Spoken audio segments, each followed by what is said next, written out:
Price lord brothers and sisters. கர்த்தராகிய இயேசு கிறிஸ்துவின் மகா பரிசுத்த நாமத்தினால் எல்லோரையுமே வாழ்த்துகிறேன். நம்ம இயேசு கிறிஸ்துவின் பிள்ளைகளாக இருந்து அவருடைய வருகையின் போது அவரோட கூட எடுத்து கொள்ளப்படணும் அப்படிங்கிறதுதான் நம் எல்லோருடைய வாஞ்சியாக இருக்கிறது இல்லைங்களா?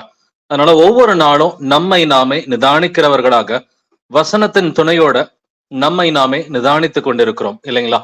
ஒவ்வொரு நாளும் ஒரு திங்கட்கிழமையில இருந்து சனிக்கிழமை வரைக்கும் நம்ம ஆன்லைன்ல வந்துட்டு சகோதரர்கள் சொல்ற அவ்வளவு நூத்துக்கணக்கான வசனங்களுக்கு ஒரு வாரத்திலேயே வந்துட்டு பார்த்தாக்க நூத்துக்கணக்கான வசனங்களை வந்துட்டு ஆவியானவர் நமக்கு கொடுக்குறாரு.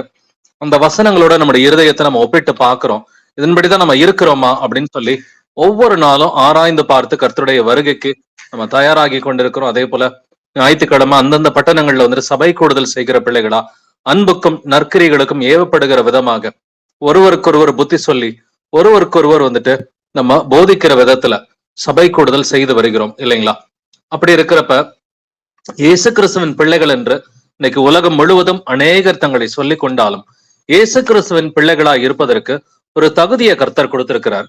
அந்த தகுதிகளை நாம் இன்று கர்த்தருடைய துணையோடு ஆராய்ந்து பார்க்கலாம். வாசிக்கலாம். மத்தேயு 7:21. Matthew 7:21. பரலோகத்தில் இருக்கிற என் பிதாவின் சித்தத்தின்படி செய்கிறவனே பரலோக ராஜ்யத்தில் பிரவேசிப்பானே அல்லாமல் என்னை நோக்கி கர்த்தாவே கர்த்தாவே என்று சொல்லுகிறவன் அதில் பிரவேசிப்பதில்லை. ஆமென். ஆமென்.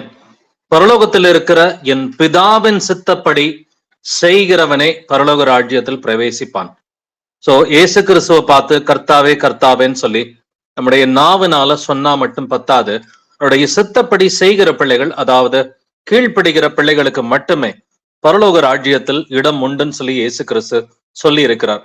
இன்னைக்கு உலகத்துல வந்துட்டு கிட்டத்தட்ட ஒரு 280 கோடி கிறிஸ்தவர்கள் வந்துட்டு இருந்தாலும் அவருடைய சித்தத்தை செய்கிறவர்கள் ஒரு சிலர் மாத்திரமே என்பதை நாம் எல்லோருமே அறிவோம்.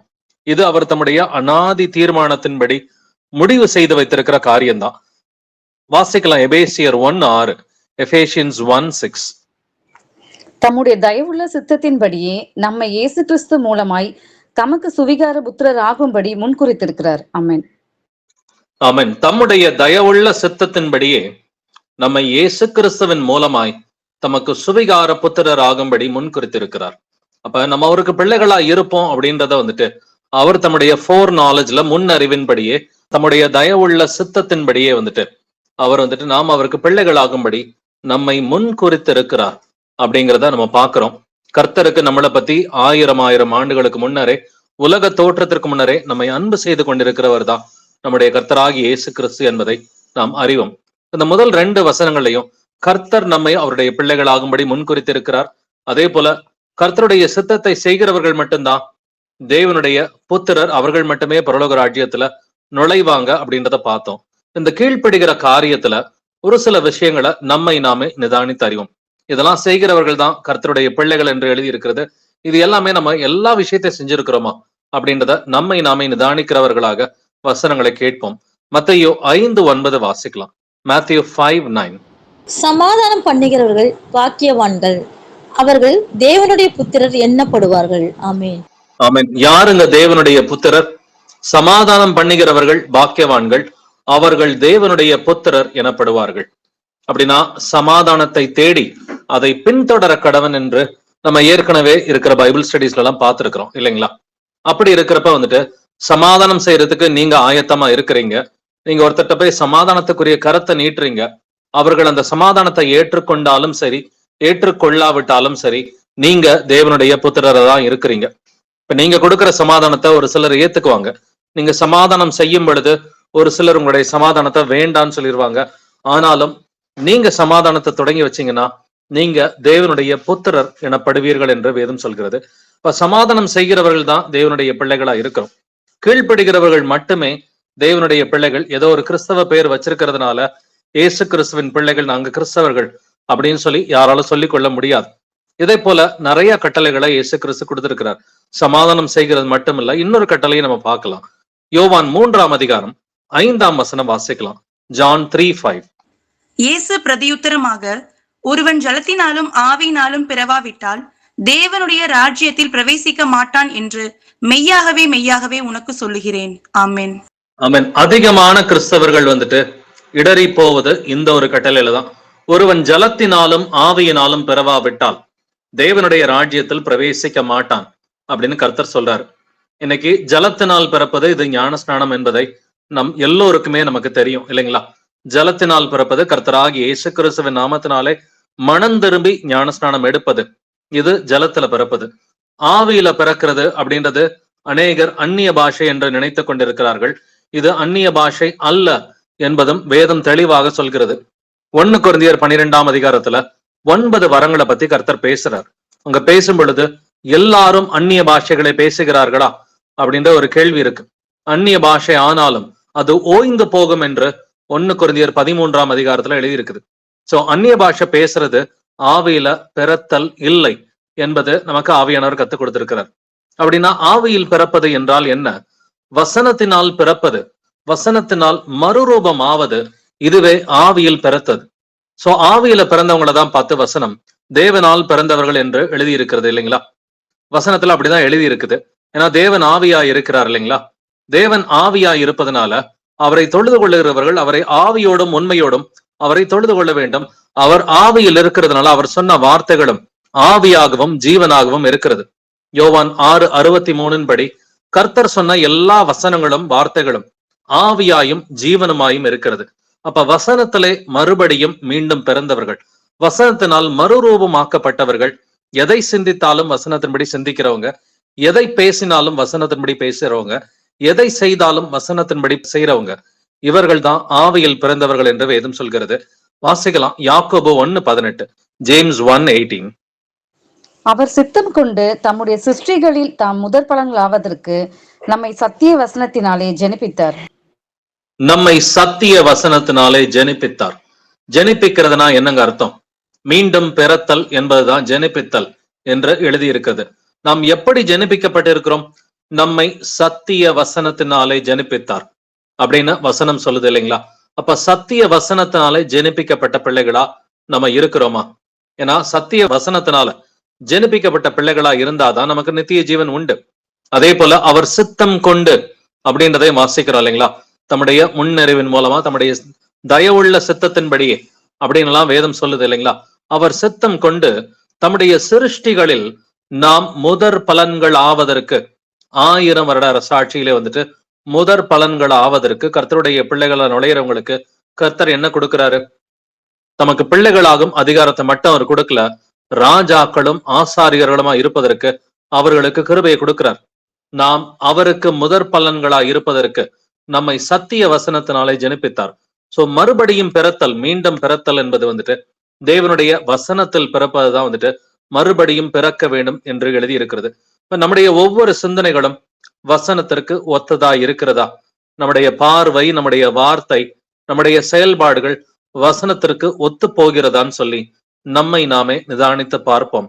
ஏன்னா இவர்கள் மட்டுமே தேவனுடைய புத்திரர் எனப்படுவார்கள் என்று எழுதியிருக்கிறது. தொடர்ந்து வாசிக்கலாம். 1 பேதுரு 1:23, 1 Peter 1:23. அழிவுள்ள வித்தினாலே அல்ல, என்றென்றைக்கும் நிற்கிறதும் ஜீவன் உள்ளதுமான தேவ வசனமாகிய அழிவில்லாத வித்தினாலே மறுபடியும் ஜெனிப்பிக்கப்பட்டிருக்கிறீர்களே. ஆமேன். எதனால மறுபடியும் ஜெனிப்பிக்கப்பட்டிருக்கிறோம்? அழிவில்லாத வித்து தேவனுடைய வசனம் இல்லைங்களா?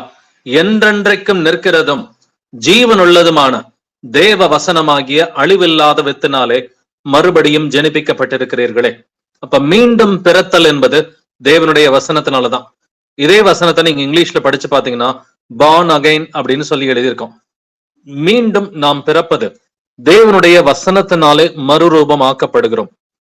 அப்படின்னா வேதத்தில் எழுதியிருக்கிற எந்த ஒரு வசனமும் நான் வாசிக்கும் பொழுது எனக்கு அது இடரலா இருக்கக்கூடாது. நான் வேணா வந்துட்டு கர்த்தருடைய ராஜ்யத்துல இடரலா இருக்கலாமே ஒழிய, பட் வசனம் எனக்கு இடரலா இருக்கக்கூடாது. ஒரு சிலருக்கு வசனத்தை வாசிக்கும் பொழுதே அது ரொம்ப இருதயத்துல குத்துற மாதிரி இருக்கும். என்னது இது, இந்த வசனம் வந்துட்டு இப்படி எழுதி இருக்குது, ஏன் இப்படி எழுதி இருக்கிறாங்க அப்படின்ற எண்ணம் எல்லாம் ஒரு சிலருக்கு வந்துட்டு வந்துச்சு அப்படின்னு சொல்லி இருக்கிறாங்க. பட் வசனம் என்னைக்குமே வந்துட்டு அது சுத்தமான வசனங்களா இருக்கிறது. கர்த்தர் கொடுக்கிற வசனங்கள் வந்துட்டு என்றென்றைக்கும் நிற்கிற வசனங்கள், அது ஜீவனுள்ள வசனம் என்று எழுதி இருக்கிறது. இது அழிவில்லாத வித்து. இந்த அழிவில்லாத வித்து இருதயத்துல நம்ம இடம் கொடுத்து இந்த வசனத்தினால மறுரூபம் ஆக்கப்பட்டிருக்கிறோமா? எல்லா வசனங்களுக்கும் இருதயத்துல இடம் கொடுத்து அதன்படி நாம் கிரியை நடப்பிக்கிறோமா? இப்படிப்பட்டவர்களை தான் வந்துட்டு மறுபடியும் ஜெனிப்பிக்கப்பட்டவர்கள் என்று யாக்கோபு 1:18 எழுதியிருக்குது. 1 பேதுரு 1:23 எழுதியிருக்குது. இவர்களை பார்த்துதான் இவர்கள் தேவனால் பிறந்தவர்கள் என்றும் வேதம் சொல்கிறது. ஏன்னா தேவன் ஆவியா இருக்கிறார் இல்லைங்களா? தேவன் ஆவியா இருக்கிறார். அவரை தொழுது கொள்ளுகிற பிள்ளைகளா இருக்கிற நாமளும் நம்ம ஆவியோடும் உண்மையோடும் தேவனை தொழுது கொள்ள வேண்டும். நாமும் வசனத்தினால் மறுரூபம் ஆக்கப்பட்ட பிள்ளைகளாய் இருக்க வேண்டும். இவர்கள் மாத்திரமே தேவனுடைய பிள்ளைகள் என்றும் தேவனால் பிறந்தவர்கள் என்றும் வேதம் சொல்கிறது. அப்ப தேவனால் பிறந்தவர்களா இருந்தா நம்ம தேவனுடைய பிள்ளைகளா இருக்கணும்னா தொடர்ந்து என்னென்னலாம் செய்யணும் அப்படின்றத நம்ம தெரிஞ்சுக்கலாம். 1 யோவான் 3:9-10 வாசிக்கலாம்.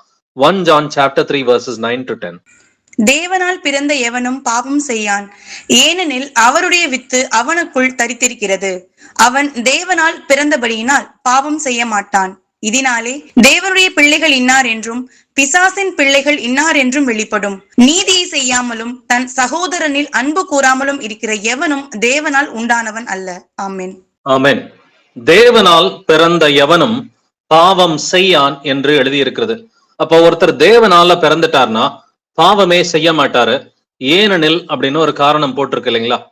ஏனெனில் அவருடைய வித்து அவனுக்குள் தரித்திருக்கிறது. அவன் தேவனால் பிறந்தபடியால் பாவம் செய்ய மாட்டான். தெளிவாவே வந்துட்டு தேவனால் பிறந்த பிள்ளைகள் பாவமே செய்ய மாட்டாங்க அப்படின்னு சொல்லி எழுதியிருக்கு. இது உண்மையா பிரதர் அப்படின்ற ஒரு கேள்வி உங்களுக்கு இருக்கலாம். உண்மையிலே தேவனால பிறந்துட்டோம்னா ஒரு பாவம் கூட செய்ய மாட்டோமா? இந்த வசனம் உண்மையிலே அப்படிதான் சொல்லுதா? அப்படின்னா இப்ப யாருமே பாவமே செய்யறது இல்லையா அப்படின்ற ஒரு கேள்வி இருக்கும். இதை இங்கிலீஷ்லயும் வாசிச்சு பார்க்கலாம். No one born of God makes a practice of sinning, for God's seed abides in him, and he cannot keep on sinning because he has been born of God. இங்க practice of sinning தமிழ்ல வந்துட்டு நமக்கு பாவம் செய்யான் என்று சாதாரணமா எழுதப்பட்டிருக்குது. But இங்கிலீஷ்ல பாத்தீங்கன்னா no one born of God makes a practice of sinning. இதுக்கு தாவீதுனுடைய எக்ஸாம்பிள் எடுத்துக்கங்க. தாவீது வந்துட்டு 2 முறை பாவம் செய்தார் என்று வேதத்தில் எழுதி இருக்கிறது. ஒண்ணு பத்ஷபாவோட செய்த ஒரு பாவம். பத்ஷபாலோட செய்த பாவம் பாத்தீங்கன்னா கிட்டத்தட்ட 1 வருஷம் வரைக்கும் அது பாவம்னு தெரியாமலே அந்த பாவத்திலே நீடிச்சிருக்கிறார். இதைத்தான் வேதம் பாவம் என்று எடுத்து காட்டுகிறது. ஒரு பாவத்துல 3 மாசம் 6 மாசம் 1 வருஷம் சொல்லி தொடர்ந்து நிலைத்திருப்பது இதைத்தான் கர்த்தருக்கு விரோதமான பெரிய பாவம் என்று வேதம் சொல்கிறது. திடீர்னு ஒரு பாவம் செய்றீங்க, அதுக்கு டக்குன்னு மன்னிப்பு கேட்டுட்டு நீங்க மனம் திரும்பி பிறகு அந்த பாவமே செய்யறது இல்லைன்னா வேதம் அதை பெருசா எடுத்து காட்டுகிறது இல்லை. தாவீதுமே வேற பாவங்கள் செஞ்சிருப்பார். ஆனா வேதம் எடுத்து காட்டுகிற பாவம் அந்த 2 பாவங்கள் தான். முதலாவது பத்ஷபாலோடு செய்த பாவத்துல வந்துட்டு அந்த குழந்தை பிறப்பது வரைக்கும் கிட்டத்தட்ட 1 வருஷம் வரைக்கும் அந்த பாவத்துல நிலைச்சிருந்தாரு. அது தீர்க்கதரிசியின் மூலமா கர்த்தர் வந்துட்டு எடுத்து காண்பிக்கிறார்.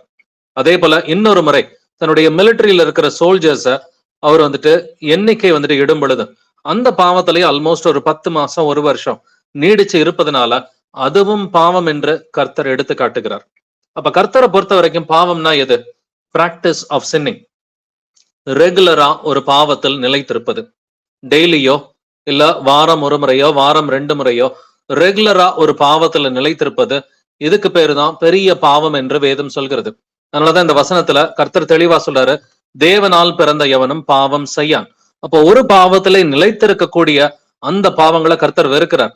திடீர்னு ஒரு நாள் யார் மேலேயோ ஒருத்தர் மேல கோவப்படுறீங்க, டக்குன்னு மனம் திரும்பி கர்த்தர்ட்ட மன்னிப்பு கேட்டு அதுக்கு மேல நீங்க கோவப்படுறதை விட்டுட்டீங்கன்னா இதை கர்த்தர் வந்துட்டு பெருசா எடுத்துக்க மாட்டார். நான் ஒரு நாள் நீங்க இடறி விழுந்தீங்க, டக்குன்னு மன்னிப்பு கேட்டீங்க.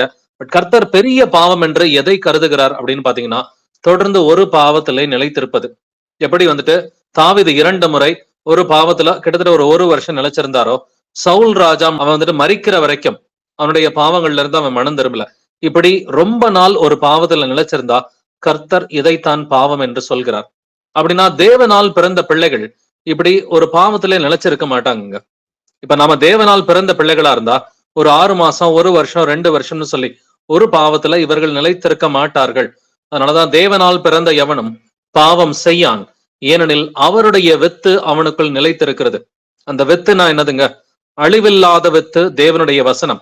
தேவ வசனமாகிய அழிவில்லாத வித்தினாலே மறுபடியும் ஜெனிப்பிக்கப்பட்டிருக்கிறீர்களே என்று வேதம் சொல்கிறது இல்லைங்களா?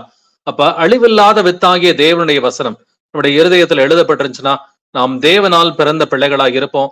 அதே போல பாவம் செய்யாத வாழ்க்கையை வாழுவோம். இதனாலே தேவனுடைய பிள்ளைகள் இன்னார் என்றும் பிசாசின் பிள்ளைகள் இன்னார் என்றும் வெளிப்படும். அப்ப அந்த வித்தியாசம் வந்துட்டு தேவனால் பிறந்த பிள்ளைகளுக்கும் பிசாசின் பிள்ளைகளுக்கும் என்ன வித்தியாசம்? தேவனால் பிறந்தவர்கள் ஒரு பாவத்துல நிலைச்சிருக்க மாட்டாங்க. பிசாசின் பிள்ளைகளா இருந்தா ஒரு பாவத்திலே அவர்கள் நிலைத்து இருப்பார்கள். நீதியை செய்யாமலும் தன் சகோதரனில் அன்பு கூறாமலும் இருக்கிற எவனும் தேவனால் உண்டானவன் அல்ல. இது ஒரு பெரிய மார்க்குங்க, இது ஒரு பெரிய முத்திரை. விழுந்து போறவங்க எல்லாம் பாத்தீங்கன்னா ஒரு அன்பு இல்லாம இருந்து விழுந்து போவாங்க. நீதியை செய்யாமலும் தன் சகோதரனில் அன்பு கூறாமலும் இருக்கிற எவனும் தேவனால் உண்டானவன் அல்ல. ஏன்னா தேவன் வந்துட்டு அன்பாகவே இருக்கிறார் இல்லைங்களா? தேவன் அன்பாகவே இருப்பதனால வந்துட்டு விழுந்து போற அநேகர் நீதியை செய்கிறத வந்துட்டு கைவிட்டுருவாங்க. நான் நீதி என்று வேதத்துல அநேக காரியங்கள் எழுதி இருக்கிறது. நீதியை செய்யறத வந்துட்டு அவங்க விட்டுருவாங்க. சகோதர சகோதரிகள் மேல வந்துட்டு அன்பையும் அவர்கள் கைவிட்டு விடுவாங்க. குறிப்பா சபைக்குள்ளார ஒரு அடையாளம் பாத்தீங்கன்னா, பின்வாங்கி போறவங்களுக்கான ஒரு முக்கியமான அடையாளம் சபை கூடுதலையே விட்டுருவாங்க. சகோதர சகோதரிகளை பார்க்கறதுல அவங்களுக்கு வந்துட்டு பெரிய வந்துட்டு ஒரு ஆர்வம் இருக்காது, ஒரு அன்பு இருக்காது. சபை கூடுதல சகோதர சகோதரிகளை பார்க்கறதுல ஒரு ஆர்வமோ அன்போ இல்லைன்னாக்க சபை கூடுதலை வந்துட்டு விட்டுருவாங்க. ஆட்டோமேட்டிக்கா அவங்களுடைய அன்பு குறைஞ்சு போகும். ஒரு சில சகோதர சகோதரிகள் அவங்களுக்கு போன் பண்ணா கூட அவங்களுக்கு சபை கூடுதல் அட்டன் பண்றதுல ஏதாவது குறைகள் வந்துட்டு சொல்லுவாங்க. இது சரியில்லை அது சரியில்லைன்னு சொல்லி. பட் சபை கூடுதல் அட்டன் பண்றதுல இதெல்லாம் வந்துட்டு அடையாளங்களா இருக்கிறது. யார் யாரெல்லாம் வந்துட்டு அந்த அன்பு குறைவுனால பின்வாங்கி போறாங்களோ, யார் யாரெல்லாம் தேவனுடைய பிள்ளைகளா இல்லாம பின்வாங்கி போறாங்களோ, இதெல்லாம் நமக்கு ஒரு அடையாளமா இருக்கிறது. பட் தேவனால் பிறந்த பிள்ளைகள் வந்துட்டு அன்புள்ளவர்களா இருப்பாங்க. தேவன் மேலேயும் அன்பு இருக்கும், அவருடைய பிள்ளைகள் மேலேயும் அன்பு இருக்கும். தொடர்ந்து வாசிக்கலாம். 1 யோவான் 5ஆம் அதிகாரம் 2வது வசனம். 1 John 5:2. நாம் தேவனிடத்தில் அன்பு கூர்ந்து அவருடைய கற்பனைகளை கை கொள்ளும் போது தேவனுடைய பிள்ளைகளிடத்தில் அன்பு கூறுகிறோம் என்று அறிந்து கொள்ளுகிறோம். ஆமென். நாம் தேவனிடத்தில் அன்பு கூர்ந்து அவருடைய கற்பனைகளை கை கொள்ளும் போது தேவனுடைய பிள்ளைகளிடத்தில் அன்பு கூறுகிறோம் என்று அறிந்திருக்கிறோம். அப்ப நம்ம தேவன்கிட்ட அன்பு கூறுறோம்னு சொன்னா தேவனுடைய பிள்ளைகள்கிட்டையும் அன்பு கூறுறோம். தேவன்கிட்ட அன்பு கூறுறோம்னா அவருடைய கட்டளைகளை வந்துட்டு கடைபிடிக்கணும் இல்லைங்களா? யோவான் 14:15 சொல்றது மாதிரி, என் மேல் அன்பா இருந்தால் என் கற்பனைகளை கை கொள்ளுங்கள் அப்படின்னு சொல்லி கர்த்தர் சொல்றார். அப்ப கர்த்தர் மேல எனக்கு அன்பு இருக்குன்னு சொல்லி ஒருத்தர் சொல்லிக்கிட்டாருன்னா அவருடைய கட்டளைகளை நாம் கை கொள்ள வேண்டும், கடைபிடிக்க வேண்டும். அவருடைய கட்டளையவே கடைபிடிக்காம நான் தேவனுடைய பிள்ளையாதான் இருக்கிறேன் அப்படின்னு சொல்லிக்கொள்ள முடியாது இல்லைங்களா? அப்ப தேவன் மேல அன்பா இருக்கிறோம்னா அவருடைய கட்டளைகளை கடைபிடிப்போம். அதே போல அவருடைய பிள்ளைகள் மேலும் நமக்கு அதிகமான ஒரு அன்பு இருக்கும். அப்ப இப்படித்தான் நாம் தேவனுடைய பிள்ளைகளா இருக்கிறோம் என்பதை நாம் அறிந்து கொள்கிறோம் என்று வேதம் சொல்கிறது. வாசிக்கலாம். லூக்கா 3ஆம் அதிகாரம் 8வது வசனம். லூக் 3:8. மனம் திரும்புதலுக்கு ஏற்ற கனிகளை கொடுங்கள். அபிரகாம் எங்களுக்கு தகப்பன் என்று உங்களுக்குள்ளே சொல்ல தொடங்காதீர்கள்.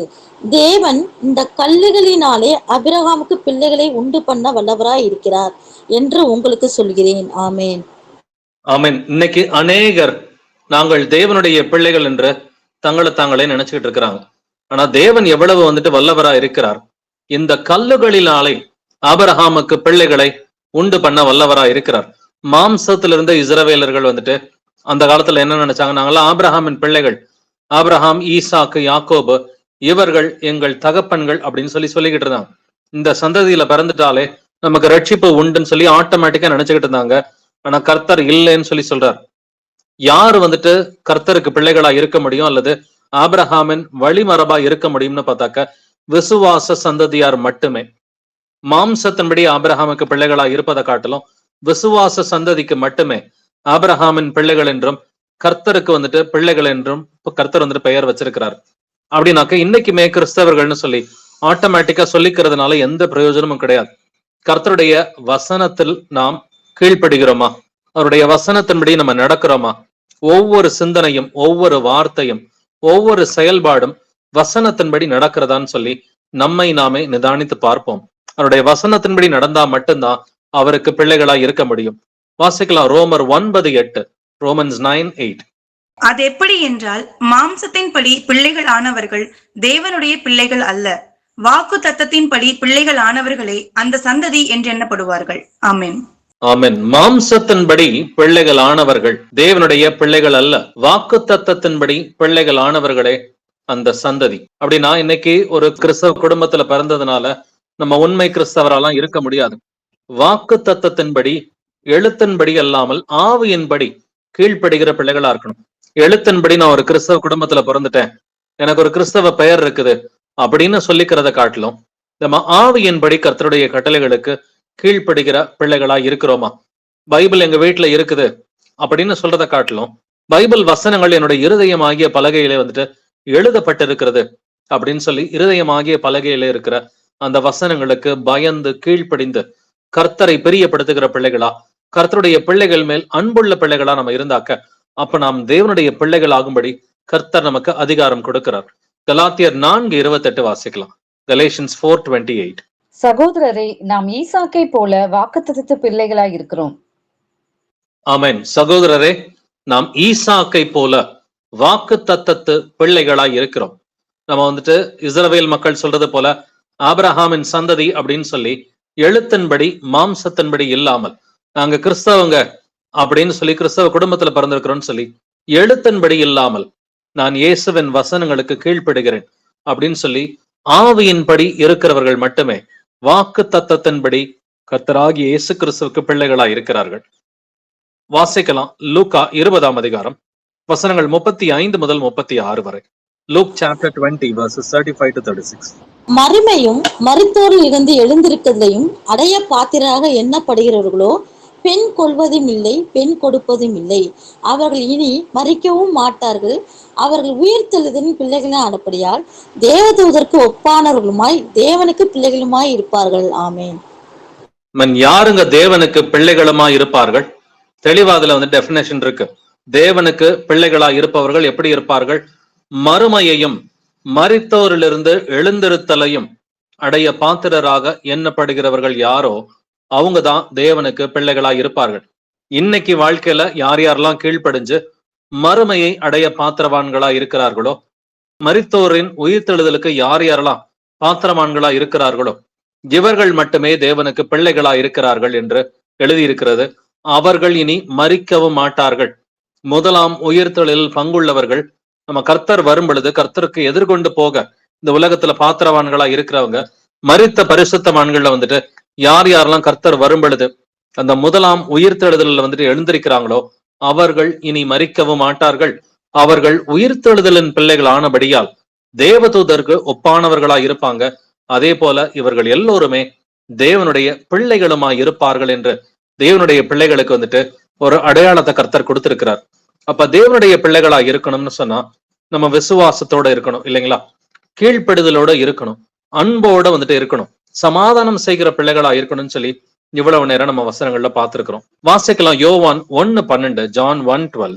அவருடைய நாமத்தின் மேல் விசுவாசம் உள்ளவர்களாய் அவரை ஏற்றுக்கொண்டவர்கள் எத்தனை பேர்களோ அத்தனை பேர்களும் தேவனுடைய பிள்ளைகளாகும்படி அவர்களுக்கு அதிகாரம் கொடுத்தார். ஆமென். ஆமென். யாருக்கெல்லாம் தேவனுடைய பிள்ளைகள் ஆகும்படி அவர் அதிகாரம் கொடுக்கிறார் அப்படின்னு பாத்தீங்கன்னா அவருடைய நாமத்தின் மேல் விசுவாசம் உள்ளவர்களாய் இல்லைங்களா? அப்ப இயேசு கிறிஸ்துவின் நாமத்தின் வல்லமையை புரிந்து கொண்டு இவரே வானத்தையும் பூமியையும் படைத்த சர்வ வல்லமையுள்ள தேவன், பிதா குமாரன் பரிசுத்தாவி ஒருவராயிருக்கிறார் என்பதை நாம் உணர்ந்தவர்களா, அவருடைய நாமம் இயேசு என்பதை விசுவாசிக்கிற பிள்ளைகளா, அவருடைய நாமத்தின் மேல் விசுவாசம் உள்ளவர்களாய் அவரை ஏற்றுக்கொண்டவர்கள் எத்தனை பேர்களோ அத்தனை பேர்களும் தேவனுடைய பிள்ளைகளாகும்படி அவர்களுக்கு அதிகாரம் கொடுத்தார். யாரெல்லாம் தேவனுடைய பிள்ளைகள்? இயேசு கிறிஸ்துவின் நாமத்தினால விசுவாசம் கொண்டு இயேசு கிறிஸ்துவின் நாமத்தினால ஞானஸ்நானம் எடுக்கிற பிள்ளைகள் எடுத்து தொடர்ந்து விசுவாசத்துல நிலைத்திருக்கணும். பாவத்தில் நிலைத்திராமல் விசுவாசத்தில் நிலைத்திருக்கிற பிள்ளைகளா, கீழ்ப்படிதல்ல, அன்புல, சமாதானத்துல, சந்தோஷத்துல, ஆவியின் கனியில நிலைத்திருக்கிறவர்கள் மட்டுமே தேவனுடைய பிள்ளைகளா இருக்க முடியும் என்று வேதம் சொல்கிறது. வாசிக்கலாம் கலாத்தியர் 3:26. Galatians 3:26. நீங்கள் எல்லாரும் கிறிஸ்து இயேசுவை பற்றும் விசுவாசத்தினால் தேவனுடைய புத்திரராய் இருக்கிறீர்களே. எப்படிங்க தேவனுடைய புத்திரராய் இருக்க முடியும்? நீங்கள் எல்லாரும் கிறிஸ்து இயேசுவை பற்றும் விசுவாசத்தினால் தேவனுடைய புத்திரராய் இருக்கிறீர்களே.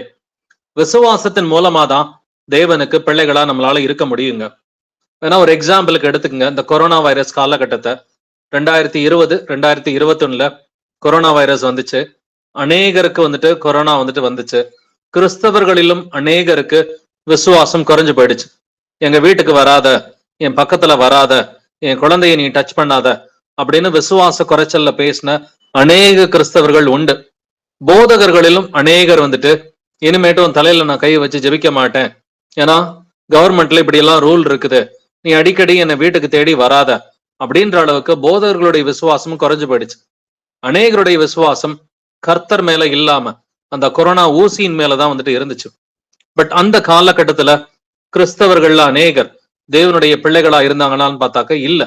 மேபி அதுக்கு பின்னாடி அவங்க மனம் திரும்பி இருக்கலாம். பட் வசனம் சொல்லுது, கிறிஸ்து இயேசுவை பற்றும் விசுவாசத்தினால் தேவனுடைய புத்திரராய் இருக்கிறீர்களே. விசுவாசத்தின் மூலமா மட்டும்தான் அவருக்கு பிள்ளைகளாய் நாம் இருக்க முடியும். வாசிக்கலாம் 1 யோவான் 5:4. 1 John 5:4. தேவனால் பிறப்பதெல்லாம் உலகத்தை ஜெயிக்கும். நம்முடைய விசுவாசமே உலகத்தை ஜெயிக்கிற ஜெயம். ஆமேன். தேவனால் பிறப்பதெல்லாம் உலகத்தை ஜெயிக்கும். இப்ப தேவனால் பிறக்கிறதுனா நம்ம ஏற்கனவே பார்த்த வசனங்களின்படி ஆவியில பிறக்கிறது. தேவனால் பிறப்பதுனாக்க வசனத்தினால் மீண்டும் பிறப்பது. அழியாத வித்து தேவனுடைய வசனம். அந்த அழியாத வித்தாகிய தேவனுடைய வசனத்தினால் மறுபடியும் ஜெனிப்பிக்கப்பட்ட பிள்ளைகளாய் நாம் இருக்கிறோம் அப்படின்னு சொல்லி 1 பேதுரு 1:23 அதே போல யாக்கோபு 1:18 வாசிக்க கேட்டோம். தேவனால் பிறப்பதெல்லாம் உலகத்தை ஜெயிக்கும். நம்முடைய விசுவாசமே உலகத்தை ஜெயிக்கும் ஜெயம். அப்ப இந்த விசுவாசத்திற்கு ஒரு எக்ஸாம்பிள் எடுத்துக்கிட்டீங்கன்னாக்க, நமக்கு மார்க் 16ஆம் அதிகாரத்துல 17-18 வசனங்கள்ல கர்த்தர் சொல்றார், விசுவாசிக்கிறவர்களால் நடக்கும் அடையாளங்கள் ஆவன. அவர்கள் என் நாமத்தினாலே பிசாசுகளை துரத்துவார்கள், நவமான பாஷைகளை பேசுவார்கள் அப்படின்லாம் கர்த்தர் சொல்லும் பொழுது கடைசியா சொல்றாரு 18வது வசனத்துல, வியாதியஸ்தர் மேல் கைகளை வைக்கும் பொழுது அவர்கள் சொஸ்தமாவார்கள். அப்ப இந்த அடையாளங்கள் எல்லாம் யார் செய்ய முடியும்? விசுவாசத்தினால் இருக்கிறவர்கள். நம்முடைய விசுவாசமே உலகத்தை ஜெயிக்கிற ஜெயம். அப்ப கொரோனா காலகட்டத்திலையும் கர்த்தருடைய உண்மையான பிள்ளைகள் வந்துட்டு இயேசு கிறிஸ்துவின் மேல் உள்ள விசுவாசத்துல கொரோனா பேஷண்ட் தேடி போயிருக்கிறாங்க. கொரோனா பேஷண்ட் மேல கை வச்சு ஜெபிச்சிருக்கிறாங்க. வந்துட்டு கொரோனா பேஷண்ட்ஸும் அநேகர் சுகமானாங்க. அதே போல ஜெபிச்சவங்களும் வந்துட்டு விசுவாசத்துல வளர்ந்திருக்கிறாங்க. ஏன்னா இவர்கள் எல்லோருமே தேவனால் பிறந்த பிள்ளைகளா இருக்கிறாங்க. அதனாலதான் உலகத்தை ஜெயித்த பிள்ளைகளா அந்த காலகட்டத்துல இருந்தாங்க. டாக்டர்கள்லாம் வந்துட்டு நீ யாரையும் தொடக்கூடாது, யார் வீட்டுக்கும் போக கூடாது அப்படின்னு அட்வைஸ் பண்ண காலகட்டத்துல இவர்கள் எல்லோரும் விசுவாசத்தின் பிள்ளைகள் பேஷண்ட்ஸ் வீட்டுக்கு கிளம்பி போய் அவர்களுக்காக ஜெபித்திருக்கிறார்கள். உங்கள் விசுவாசமே உலகத்தை ஜெயிக்கிற ஜெயம். இதனாலதான் நாம் தேவனால் பிறந்த பிள்ளைகள் என்று வேதம் சொல்கிறது. தேவனால் பிறப்பதெல்லாம் உலகத்தை ஜெயிக்கும். அப்ப நாம் தேவனால் பிறந்த பிள்ளைகளா இருக்கிறோமா? உலகத்தை ஜெயித்த பிள்ளைகளா இருக்கிறோமா? இந்த உலகத்தின் ஆசா பாசங்களை ஜெயித்த பிள்ளைகளா இருக்கிறோமா? இந்த மாம்சத்தின் எல்லா கிரியைகளையுமே ஜெயித்த பிள்ளைகளா இருக்கிறோமா? நீங்க கலாத்தியர்ல 5ஆம் அதிகாரம் வாசிக்கும் பொழுது 19-21 வசனங்கள் வாசிக்கும் பொழுது மாம்சத்தின் கிரியைகள் வெளியரங்கமாய் இருக்கின்றன அப்படின்னு சொல்லி ஒரு பெரிய லிஸ்ட் இருக்குது. அப்ப இந்த மாம்சத்தின் கிரியைகளை ஜெயித்த பிள்ளைகளா இருக்கிறோமா? ஏன்னா தேவனால் பிறப்பதெல்லாம் உலகத்தை ஜெயிக்கும் என்று எழுதி இருக்கிறது இல்லைங்களா? அப்ப உலகத்தை ஜெயித்த பிள்ளைகளா, உங்களுடைய மாம்ச இச்சைகளை சிலுவையில் அறைந்த பிள்ளைகளா இருக்கிறோமா? ஏன்னா கிறிஸ்தவனுடையவர்கள் தங்கள் மாம்சத்தையும் அதன் ஆசை இச்சைகளையும் சிலுவையில் அறைந்திருக்கிறார்கள் என்று வேதம் சொல்கிறது. அப்ப நம்முடைய மாம்சத்தையும் அதன் ஆசை இச்சைகளையும் சிலுவையில அடிச்சுட்டு தேவனால் பிறந்துட்டோமா? நான் தேவனால் பிறந்தாதான் தேவனுடைய பிள்ளைகள். தேவனால் பிறக்கலைனாக்க தேவனுடைய பிள்ளைகள் கிடையாது. நம்மை நாமே நிதானித்து அறிவோம். வாசிக்கலாம் ரோமர் 8:14. ரோமன்ஸ் 8:14. மேலும் எவர்கள் தேவனுடைய ஆவியினாலே நடத்தப்படுகிறார்களோ அவர்கள் தேவனுடைய புத்திரராய் இருக்கிறார்கள். ஆமென். யாருங்க தேவனுடைய புத்திரராய் இருக்கிறார்கள்? எவர்கள் தேவனுடைய ஆவியினாலே நடத்தப்படுகிறார்களோ. அப்ப நாம் நடத்தப்படுகிறது எதனாலே? மாம்சத்தினாலே நடத்தப்படுகிறோமா? இச்சையினாலே நடத்தப்படுகிறோமா? நம்முடைய இந்த உலகத்திற்குரிய ஆசா பாசங்களினாலே நடத்தப்படுகிறோமா? எதனால நடத்தப்படுகிறோம் அப்படின்றத நம்மை நாமே நிதானித்து அறிவோம். பரிசுத்த ஆவியினால் நடத்தப்பட்டாக்க அவர்கள் தேவனுடைய புத்திரராய் இருக்கிறார்கள் என்று வேதம் சொல்கிறது. பரிசுத்த ஆவியினால் நடத்தப்பட்டாக்க ஆவியானவர் நம்மை எப்படி வழி நடத்துவார்? அவர் நம்மை வசனத்திற்குள்ளாக வழி நடத்துவார் இல்லைங்களா? அப்ப வசனத்தினால வழி நடத்தப்படுறதும் பரிசுத்த ஆவியினால வழி நடத்தப்படுறதும் ஒரே காரியமாக இருக்கிறது. நாம் ஒவ்வொரு காரியத்திலும் எப்படி முடிவெடுக்கிறோம் அப்படின்றத யோசிச்சு பாருங்க. கடந்த ஒரு வருஷம், இந்த வருஷம் 2024 முடிய போகுது இல்லைங்களா?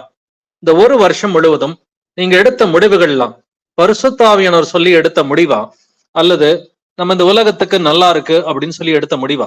இந்த உலகத்துக்குரிய காரியங்களா இருந்தாலும் சரி, ஒரு பிள்ளைகளை படிக்க வைக்கிற காரியமோ இல்ல வந்துட்டு வேற ஒரு முக்கியமான முடிவோ எதுவா இருந்தாலும் கர்த்தர்ட்ட கேட்டு நம்ம எடுத்தோமா, இல்ல நாமளே இந்த முடிவெடுத்தா நமக்கு நல்லதுன்னு சொல்லி நம்ம போற போக்குல முடிவு எடுத்திருக்கிறோமா?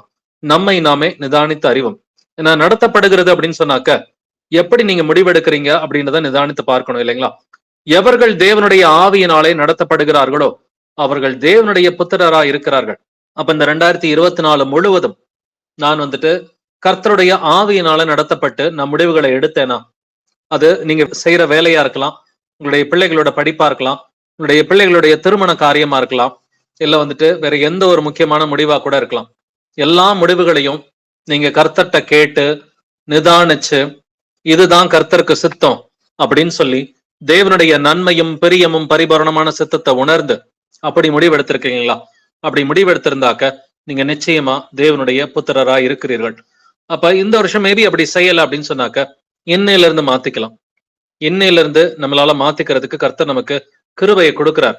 இது வரைக்கும் அவர்கிட்ட ஜெபித்து நாம் முடிவுகளை எடுக்கல அப்படின்னு சொன்னாக்க இனிமேட்டு ஒவ்வொரு காரியத்திலையும் கர்த்தர்ட்ட ஜெபம் பண்ணி இல்ல வசனத்துல இருந்து அவருடைய சித்தத்தை தெரிந்து கொண்டு அவருடைய சித்தத்தை நீங்க 2 விதமா தெரிஞ்சுக்கலாம். ஒண்ணு, வசனத்திலே அவருடைய சித்தம் எழுதி இருக்கும், அதை நீங்க படிச்சு புரிஞ்சுக்கலாம். 2வது, உங்களுக்கு அப்படி புரியல அப்படின்னு சொன்னாக்க ஜெபத்தின் மூலமா கர்த்தர்ட்ட கேட்கலாம். ஆண்டவரே, இந்த 1 2 3 காரியம் இருக்குது, இதை எப்படி செய்யறதுன்னு எனக்கு தெரியல, உடைய சித்தத்தை எனக்கு வெளிப்படுத்துங்க, எனக்கு சொல்லுங்க, எனக்கு குழப்பமா இருக்குது, நானா மாம்சத்துல முடிவு பண்ணணும்னு சொல்லி நான் விரும்பல, உங்களுடைய பரிசுத்த ஆவினால எனக்கு உணர்த்துங்கன்னு சொல்லி கேட்டாக்க நிச்சயமா கர்த்தர் உணர்த்துவார். எது சமாதானமான வழியா இருக்குதோ, எது சந்தோஷமான வழியா இருக்குதோ, இதுதான் ஆவியானவர் கொடுக்கிற ஒரு வழியா இருக்கும். அப்படின்னாக்க தேவனுடைய ஆவியினாலே நடத்தப்படுகிறவர்கள் மட்டுமே தேவனுடைய புத்திரரா இருக்கிறார்கள். அப்ப உங்களுடைய முடிவுகளை நீங்களே பின்னோக்கி பார்த்து அதை நிதானித்து பாருங்க. ரோமர் 8ஆம் அதிகாரம் 15 முதல் 17 வரைக்கும் வாசிக்கலாம். Romans chapter 8 verses 15 to 17. அந்தபடி திரும்பவும் பயப்படுவதற்கு நீங்கள் அடிமைத்தனத்தின் ஆவியை பெறாமல் அப்பா பிதாவே என்று கூப்பிட பண்ணுகிற புத்திர சுவிகாரத்தின் ஆவியை பெற்றீர்கள். நாம் தேவனுடைய பிள்ளைகளாய் இருக்கிறோம் என்று ஆவியானவர் தாமே நம்முடைய ஆவியுடனே கூட சாட்சி கொடுக்கிறார். நாம் பிள்ளைகள் ஆனால் சுதந்திரருமாமே, தேவனுடைய சுதந்திரரும் கிறிஸ்துவுக்கு உடன் சுதந்திரருமாமே. கிறிஸ்துவுடனே கூட நாம் மகிமைப்படும்படிக்கு அவருடனே கூட பாடுபட்டால் அப்படியாகும். ஆமென். ஆமென். நாம் தேவனுடைய பிள்ளைகளாய் இருக்கிறோம் என்று ஆவியானவர் தாமே நம்முடைய ஆவியுடனே கூட சாட்சி கொடுக்கிறார். அப்ப நம்ம இயேசுவின் பிள்ளைகளா இருக்கிறோன்றத யாருங்க நம்முடைய ஆவியுடனே கூட சாட்சி கொடுக்கிறது? பரிசுத்த ஆவியானவரே நம்முடைய ஆவிக்கு சாட்சி கொடுக்கிறார் என்று வேதம் சொல்கிறது. 15வது வசனத்துல நம்ம தேவனுடைய பிள்ளைகளா இருக்கிறதுனாலதான் அப்பா பிதாவை என்று கூப்பிட பண்ணுகிற புத்திர சுவிகாரத்தின் ஆவியை பெற்றீர்கள். அப்ப அப்பா பிதாவைன்னு சொல்லி கூப்பிட்டு நீங்க டெய்லி ஜெபிக்கிற பிள்ளைகளா இருக்கிறீங்களா? இருந்தீங்கன்னாக்க புத்திர சுவிகாரத்தின் ஆவியை உடைய பிள்ளைகளா இருக்கிறீங்க. அப்ப தேவனுடைய ஆவியினால நடத்தப்பட்டீங்கன்னா தேவனுடைய பிள்ளைகளா இருக்கிறீர்கள் என்று வேதம் தெளிவாகவே நமக்கு சாட்சி கொடுக்கிறது. நாம் பிள்ளைகளானால் சுதந்திரருமாமே என்று வேதம் சொல்கிறது. கர்த்தரோடு கூட உடன் சுதந்திரரா, ராஜ்யத்தின் பிள்ளைகளா சுதந்திரரா நாம இருக்கிறோம். கிறிஸ்துவுடனே கூட நாம் மகிமைப்படும்படிக்கு அவருடனே கூட பாடுபட்டால் அப்படியாகும். கிறிஸ்துவின் மகிமை எப்பொழுது வெளிப்படும்? இந்த பூமியில 1000 வருட அரசாட்சி வரும் பொழுது கிறிஸ்துவின் மகிமை வெளிப்படும். அப்ப இயேசு கிறிஸ்து இந்த பூமியில மகிமை அடையும் பொழுது நாமும் அவருடனே கூட பாடுபட்டோம்னு சொன்னா, இன்னைக்கு பரிசுத்த ஆவியின் துணையோட நம்ம இந்த பூமியில பாடுபட்டோம்னு சொன்னா, இயேசு கிறிஸ்து மகிமை அடையும் பொழுது நாமும் அவரோட கூட மகிமை அடைந்து இந்த பூமியில ராஜாக்களும் கர்த்தருக்கு முன்பாக ஆசாரியர்களுமா இருப்போம் என்பதுல எந்த ஒரு சந்தேகமும் இல்லை. அப்படின்னா அப்பா பிதாவை என்று கூப்பிடத்தக்க புத்திர சுவிகாரத்தின் ஆவி நமக்குள் இருக்கிறதா? தொடர்ந்து ஒவ்வொரு காரியத்தையும் ஜெபத்துல நம்ம கேட்கிறோமா? அது எந்த ஒரு விஷயமா இருந்தாலும் பரவாயில்ல, எந்த ஒரு முக்கியமான முடிவா இருந்தாலும் அப்பா பிதாவை என்று கூப்பிடக்கூடிய அளவுக்கு கர்த்தருடைய பிள்ளைகளா இருந்து எல்லா முடிவுகளையும் பரிசுத்தாவின் துணையோட நம்ம எடுக்கிறோமான்றத நம்மை நாமே நிதானித்து அறிவோம். கலாத்தியர் 4:6 வாசிக்கலாம். Galatians 4:6. மேலும் நீங்கள் புத்திரராய் இருக்கிறபடியினால் அப்பா பிதாவே என்று கூப்பிடத்தக்க தேவன் தமது குமாரனுடைய ஆவியை உங்கள் இருதயங்களில் அனுப்பினார். ஆமேன். அப்பா பிதாவே என்று கூப்பிடுகிற தம்முடைய குமாரனுடைய ஆவியை உங்கள் இருதயங்களில் அனுப்பினார். அப்படின்னா அப்பா பிதாவேன்னு கூப்பிடுற எல்லோருமே கர்த்தருடைய பிள்ளைகளா அப்படின்ற ஒரு கேள்வியை கேட்டு பாருங்க. ஏன்னா 2 வசனத்திலுமே அப்பா பிதாவே அப்படின்னு கூப்பிடுற அந்த புத்திர சுவிகாரத்தின் ஆவி அல்லது குமாரனுடைய ஆவி என்று எழுதி இருக்கிறது இல்லைங்களா? அப்படின்னா யார் யாரெல்லாம் அப்பா பிதாவின் கூட்டு ஜெபிக்கிறாங்களோ அவங்க எல்லோருமே கர்த்தருடைய பிள்ளைகளான்னு கேட்டீங்கன்னா அது கிடையாது. நீங்க அப்பா பிதாவின் கூப்பிடும் பொழுது அவர் நமது ஜெபத்தை கேட்கிறாரா? அது முதல் காரியம். ரெண்டாவது, ஜெபத்தை கேட்டு அவர் பதில் கொடுக்கிறாரா? இது ரெண்டாவது விஷயம். அவர் கொடுக்கிற பதில் நமக்கு புரியுதா? அது மூணாவது காரியம். அந்த பதில புரிஞ்சுக்கிட்டு அவருடைய சித்தத்தை நம்ம செயல்படுத்துறோமா? இது நாலாவது காரியம். நிறைய நேரங்கள்ல வந்துட்டு கர்த்தர் நம்முடைய ஜெபத்தை வந்துட்டு ஒரு சிலருடைய ஜெபங்களை கேட்கறது கிடையாது. பைபிள்லயுமே வந்துட்டு எழுதி இருக்குது. ஏசாயா 1 அதிகாரத்துல உங்கள் கைகளை விரித்தாலும் உங்கள் ஜெபங்களை கேளேன் அப்படின்னு சொல்லி சொல்றார். நீங்க கையை விரிச்சு ஜெபம் பண்ணாலும் உங்களுடைய ஜெபத்தை கேட்க மாட்டேன், ஏன்னா நீங்க கீழ்ப்படுகிறது இல்ல அப்படின்னு சொல்லி கர்த்தர் சொல்றார். பட் அதே போல ஏசாயா 59வது அதிகாரத்துல வந்துட்டு படிச்சு பார்க்கும் பொழுது உங்களுக்கும் எனக்கும் நடுவாக உங்கள் பாவங்களே தடையாக இருக்கிறது அப்படின்னு சொல்லி சொல்றார். பாவரிக்க பண்ணாம அநேகர் ஜெபிக்கிறதுனால கர்த்தர் அவர்களுடைய ஜெபங்களை வந்துட்டு கேட்கிறது கிடையாது. பட் அப்படியே கர்த்தர் கேட்டாலும் வந்துட்டு அவர் சொல்ற பதில் நிறைய பேருக்கு புரிகிறது இல்ல. அவர் சொல்ற பதில் வந்துட்டு நிறைய பேருக்கு புரிய மாட்டேங்குது. அப்படியே அவர் சொல்ற பதில் வந்துட்டு புரிஞ்சு அந்த பதில தெரிஞ்சுக்கிட்டாலும், கர்த்தருடைய சித்தத்தை தெரிஞ்சுக்கிட்டாலும் அது செய்வது அநேகருக்கு ரொம்ப கஷ்டமா இருக்கிறது. நான் பிழையாம் தீர்க்கதரிசியினுடைய விஷயத்தை யோசிச்சு பாருங்க. பிழையாம் தீர்க்கதரிசி கர்த்தர்ட்ட வந்துட்டு ஜெபிக்கிறான் இல்லைங்களா? ஆண்டவரே, இந்த ராஜா வந்துட்டு மோவாப் ராஜா என்னை கூப்பிட்டு இருக்கிறான், இஸ்ரவேல் ஜனங்களை சபிக்கிறதுக்காக என்னை கூப்பிட்டு இருக்கிறான், நான் போகலாமா வேண்டாமா அப்படின்னு எனக்கு உணர்த்துங்கன்னு சொல்லி கேட்கிறான். கர்த்தர் தெளிவா போக கூடாதுன்னு சொல்றாரு. சோ இவன் ஜெபிக்கிறான், இவனுடைய ஜெபத்தை கர்த்தர் கேட்கிறாரு, கர்த்தர் பதில் கொடுக்கிறாரு, இவனுக்கு கேட்குது, புரியுது, கர்த்தருடைய சித்தம்லாம் நல்லாவே தெரியுது. ஆனா கர்த்தருடைய சித்தத்தை செய்யறது இவனுக்கு விருப்பம் இல்லைங்க. அதனாலதான் ரோமர் 12ஆம் அதிகாரத்துல 2வது வசனத்துல தேவனுடைய நன்மையும் பிரியமும் பரிபூர்ணமான சித்தத்தை உணர்ந்த பிள்ளைகளா உங்கள் மனம் புதிதாகிறதுனாலே மறுரூபம் ஆகுங்கள் என்று எழுதி இருக்கிறது. அப்ப பிழையாம் தீர்க்கதரிசனுடைய விஷயத்தை யோசிச்சு பாருங்க. அதே போல மரியாள் விஷயத்தையும் யோசிச்சு பாருங்க. மரியாள்கிட்ட வந்துட்டு காபிரியல் தூதன் வரும் பொழுது, நீ வந்துட்டு கன்னி கருத்தாங்கி ஒரு மகனை பெற்றெடுப்பாள், அவருக்கு இம்மானுவேல் என்று பெயரிடுவார்கள், அந்த கன்னி நீதாமா, உனக்குள்ளார கர்த்தர் வரப்போறாருன்னு சொல்றப்ப அந்த அம்மாவுக்கு உண்மையில ஒரு ஜெனுவினான ஒரு சந்தேகம் வந்துட்டு இருக்குது. நான் வந்துட்டு கன்னி பெண்ணா இருக்கிறேனே, கணவனை அறியேனே, இந்த உலகம் வந்துட்டு என்ன சொல்லும் நான் கர்ப்பவதி ஆனாக்க அப்படின்னு ஒரு நியாயமான ஒரு கேள்வியை கேட்கிறாங்க. அதுக்கு வந்துட்டு கவலைப்படாத, உன்னதமானவருடைய பலன் வந்துட்டு உண்மையில வந்துட்டு வரும், உன்னிடத்தில் பிறப்பது வந்துட்டு பரிசுத்தமானவரா இருப்பாருன்னு சொல்லி அந்த தூதன் ஆறுதல் கொடுக்கிறார். கொடுத்தனமே இமீடியட்டா நான் ஆண்டவரின் அடிமைன்னு சொல்லி அவங்க ஒப்பு கொடுத்தாங்க. அவங்களுக்கு தேவனுடைய சித்தம் வந்துட்டு ஆரம்பத்துல ஒரு காரியத்துல புரியாம இருந்தாலும் அது புரிஞ்ச பிறகு நான் ஆண்டவரின் அடிமை அப்படின்னு சொல்லி மரியாதை ஒப்பு கொடுத்தாங்க. ஆனா பிழையாம் தீர்க்கதரிசிக்கு பொருளாசை இருந்ததுனால, ஆண்டவரே நான் போறேன் ஆண்டவரேன்னு சொல்லி 2வது முறை ஜெபிக்க ஆரம்பிக்கிறான். ஆண்டவருடைய சித்தத்தை வந்துட்டு மாற்றுவதற்காக 2ஆம் முறை அவன் அந்த காரியத்திற்காக ஜெபிக்கிறான்.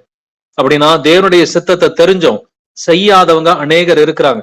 வெறுமனே அப்பா பிதாவின் கூப்பிட்டா மட்டும் பத்தாது, என்னை நோக்கி கர்த்தாவே கர்த்தாவே என்று கூப்பிட்டால் மட்டும் பத்தாதுன்னு சொல்லி இயேசு கிறிஸ்து சொல்லி இருக்கிறார். என் பிதாவின் சித்தத்தின்படி செய்கிறவர்களை பரலோக ராஜ்யத்தில் பிரவேசிப்பார்கள் என்று இயேசு கிறிஸ்து பேசி இருக்கிறார். அப்படின்னா அப்பா பிதாவின் நானும் கூப்பிடுறேன், என்கிட்ட வந்துட்டு கர்த்தருடைய ஆவியானவர் இருக்கிறாருன்னு சொல்லி யாருமே சொல்லிட முடியாது இல்லைங்களா? கர்த்தர் சொல்ற பதில் நமக்கு புரியுதா? அதே போல கர்த்தர் சொல்ற பதில் நமக்கு பிடிச்சிருக்குதா? பிடிக்காட்டியும் நம்ம சப்மிட் பண்ணி ஒத்துக்கிறோமா? வேணா கர்த்தர் சொல்ற பதில் எனக்கு பிடிக்காம இருக்கலாம், ஆரம்பத்துல பிடிக்காம இருந்து ஒரு கேள்வி கேட்டு நல்லா புரிஞ்சுக்கிட்டு ஓகே அவர் என்ன சொன்னாலும் ரைட்டா தான் இருக்கும், ஏன்னா கர்த்தர் நல்லவராச்சே, இயேசு கிறிஸ்து நீதிபரராச்சே, அவர் என்ன சொன்னாலும் எனக்கு இது சரியாக தான் இருக்கும், எனக்கு பிடிக்குதோ பிடிக்கலையோ நான் கீழ்ப்படிய போறேன் அப்படின்னு சொல்லி கர்த்தருடைய சித்தத்துக்கு நம்மை நாமே தாழ்த்துகிற பிள்ளைகளாக இருந்தாக்க நாம் நீதி உள்ளவர்களாக இருப்போம், நாம் பரிசுத்தம் உள்ளவர்களாக இருப்போம். ஏன்னா நீதி பரிசுத்தம் இது இருந்தா மட்டும்தான் கர்த்தருடைய பிள்ளைகளாக இருக்க முடியும். வாசிக்கலாம் 1 யோவான் 2:29, 1 John 2:29. அவர் நீதி உள்ளவரா இருக்கிறார் என்று உங்களுக்கு தெரிந்திருப்பதினால் நீதியை செய்கிறவன் எவனும் அவரில் பிறந்தவன் என்று அறிந்திருக்கிறீர்கள். ஆமென். யாருங்க தேவனால் பிறந்த பிள்ளைகள்? நீதியை செய்கிறவன் எவனும் அவரில் பிறந்தவன் என்று அறிந்திருக்கிறீர்கள். நீதியை செஞ்சா மட்டும்தான் தேவனால் பிறந்திருக்கிறோம். ஏன்னா அந்த நீதின்றது வந்துட்டு மார்க்கவசம் என்று எழுதி இருக்கிறது இல்லைங்களா? எபேசியர் 6ஆம் அதிகாரத்துல வந்துட்டு நம்ம ஒரு சோல்ஜரை போல இருக்கணும் அப்படின்னு சொல்லி வேதம் சொல்கிறது இல்லைங்களா? சத்தியம் என்னும் கச்சை நம்ம கிட்ட இருக்கணும், நீதி என்னும் மார்க்கவசம் இருக்கணும். அப்ப நீதி அப்படின்னு சொன்னா தேவனுடைய நீதி. தேவனுடைய நீதினா வசனத்தின்படி முடிவுகளை எடுக்க பழகுறோமா? வசனத்தின்படி பேச பழகுறோமா? வசனத்தின்படி ஒவ்வொரு காரியத்தையும் செய்கிறோமா? நீதியை செய்கிறவன் எவனும் அவரில் பிறந்தவன் என்று அறிந்திருக்கிறீர்கள். அப்ப நீதியின்படி ஒவ்வொரு காரியத்தையும் நம்ம செய்யணும். செஞ்சா மட்டும்தான் தேவனால் பிறந்த பிள்ளைகளா, தேவனுடைய பிள்ளைகளாய் நாம் இருக்கிறோம். வாசிக்கலாம் 1 யோவான் 3ஆம் அதிகாரம் வசனங்கள் 1 முதல் 3 வரை. 1 John chapter 3 verses 1 to 3. நாம் தேவனுடைய பிள்ளைகள் என்று அழைக்கப்படுவதினாலே பிதாவானவர் நமக்கு பாராட்டின அன்பு எவ்வளவு பெரியதென்று பாருங்கள். உலகம் அவரை அறியாதபடியினாலே நம்மையும் அறியவில்லை. பிரியமானவர்களே, இப்பொழுது தேவனுடைய பிள்ளைகளாய் இருக்கிறோம், இனி எவ்விதமாய் இருப்போம் என்று இன்னும் வெளிப்படவில்லை. ஆகிலும் அவர் வெளிப்படும் போது அவர் இருக்கிற வண்ணமாகவே நாம் அவரை தரிசிப்பதனால் அவருக்கு ஒப்பாய் இருப்போம் என்று அறிந்திருக்கிறோம். அவர் மேல் இப்படிப்பட்ட நம்பிக்கை வைத்திருக்கிறவன் எவனும் அவர் சுத்தம் உள்ளவராய் இருக்கிறது போல தன்னையும் சுத்திகரித்துக் கொள்கிறான். ஆமென். இதுல முதல் வசனத்துல நாம் தேவனுடைய பிள்ளைகள் என்று அழைக்கப்படுவதனாலே பிதாவானவர் நமக்கு பாராட்டின அன்பு எவ்வளவு பெரிதென்று பாருங்கள். அப்ப தேவன் எப்படிப்பட்டவர்? அவர் சர்வ வல்லமை உள்ள தேவன் இல்லைங்களா? அப்ப சர்வ வல்லமை உள்ள தேவனுக்கு பிள்ளைகள் அப்படின்னு அழைக்கப்படுறதே பெரிய ஸ்லாக்கியம் தான் இல்லைங்களா? அதுக்கு மேல நமக்கு வேற எதுவுமே தேவையில்லை. இயேசு கிறிஸ்துவின் பிள்ளைகள் என்று அழைக்கப்படுவதை காட்டிலும் பெரிய ஸ்லாக்கியம் எதுவுமே இல்லை. இந்த ஸ்லாக்கியத்தை கர்த்தர் நம்ம கொடுத்திருக்கிறார்னா அவர் நம்ம மேல எவ்வளவு அன்பு கொண்டிருக்கிறார் அப்படின்றத புரிஞ்சுக்க முடியும்னு தான் முதல் வசனம் நம்மிடம் எடுத்து காட்டுகிறது. 2வது வசனத்துல இப்பொழுது தேவனுடைய பிள்ளைகளா இருக்கிறோம், இனி எவ்விதமா இருப்போம் என்று இன்னும் வெளிப்படவில்லை. ஆகிலும் அவர் வெளிப்படும் போது அவர் இருக்கிற வண்ணமாகவே நாம் அவரை தரிசிப்பதனால் அவருக்கு ஒப்பா இருப்போம் என்று அறிந்திருக்கிறோம். இயேசு கிறிஸ்து 2ஆம் வருகையில வெளிப்படும் பொழுது அவர் இருக்கிற வண்ணமாகவே, அவர் எப்படி இருக்கிறார்? இப்ப அவர் ஆவியா இருக்கிறார் இல்லைங்களா? ஆவியா இருக்கிறதுனால ஆவிக்குரிய சரீரத்தோடு இருக்கிறார். அப்படின்னா நாம் அவரை தரிசிப்பதனால் அவருக்கு ஒப்பா இருப்போம் என்று அறிந்திருக்கிறோம். நாமும் அவரை போலவே ஆவிக்குரிய சரீரத்தை உடைய பிள்ளைகளா அவரை போலவே தேவ தூதருக்கு ஒப்பா இருப்பீர்கள் என்று வேதம் சொல்கிறது இல்லைங்களா? அப்ப அவருக்கு ஒப்பா இருப்போம் என்றும் வேதம் சொல்கிறது. இதனாலதான் அவர் சுத்தமுள்ளவராய் இருக்கிறது போல தன்னையும் சுத்திகரித்துக் கொள்கிறான். யாரு?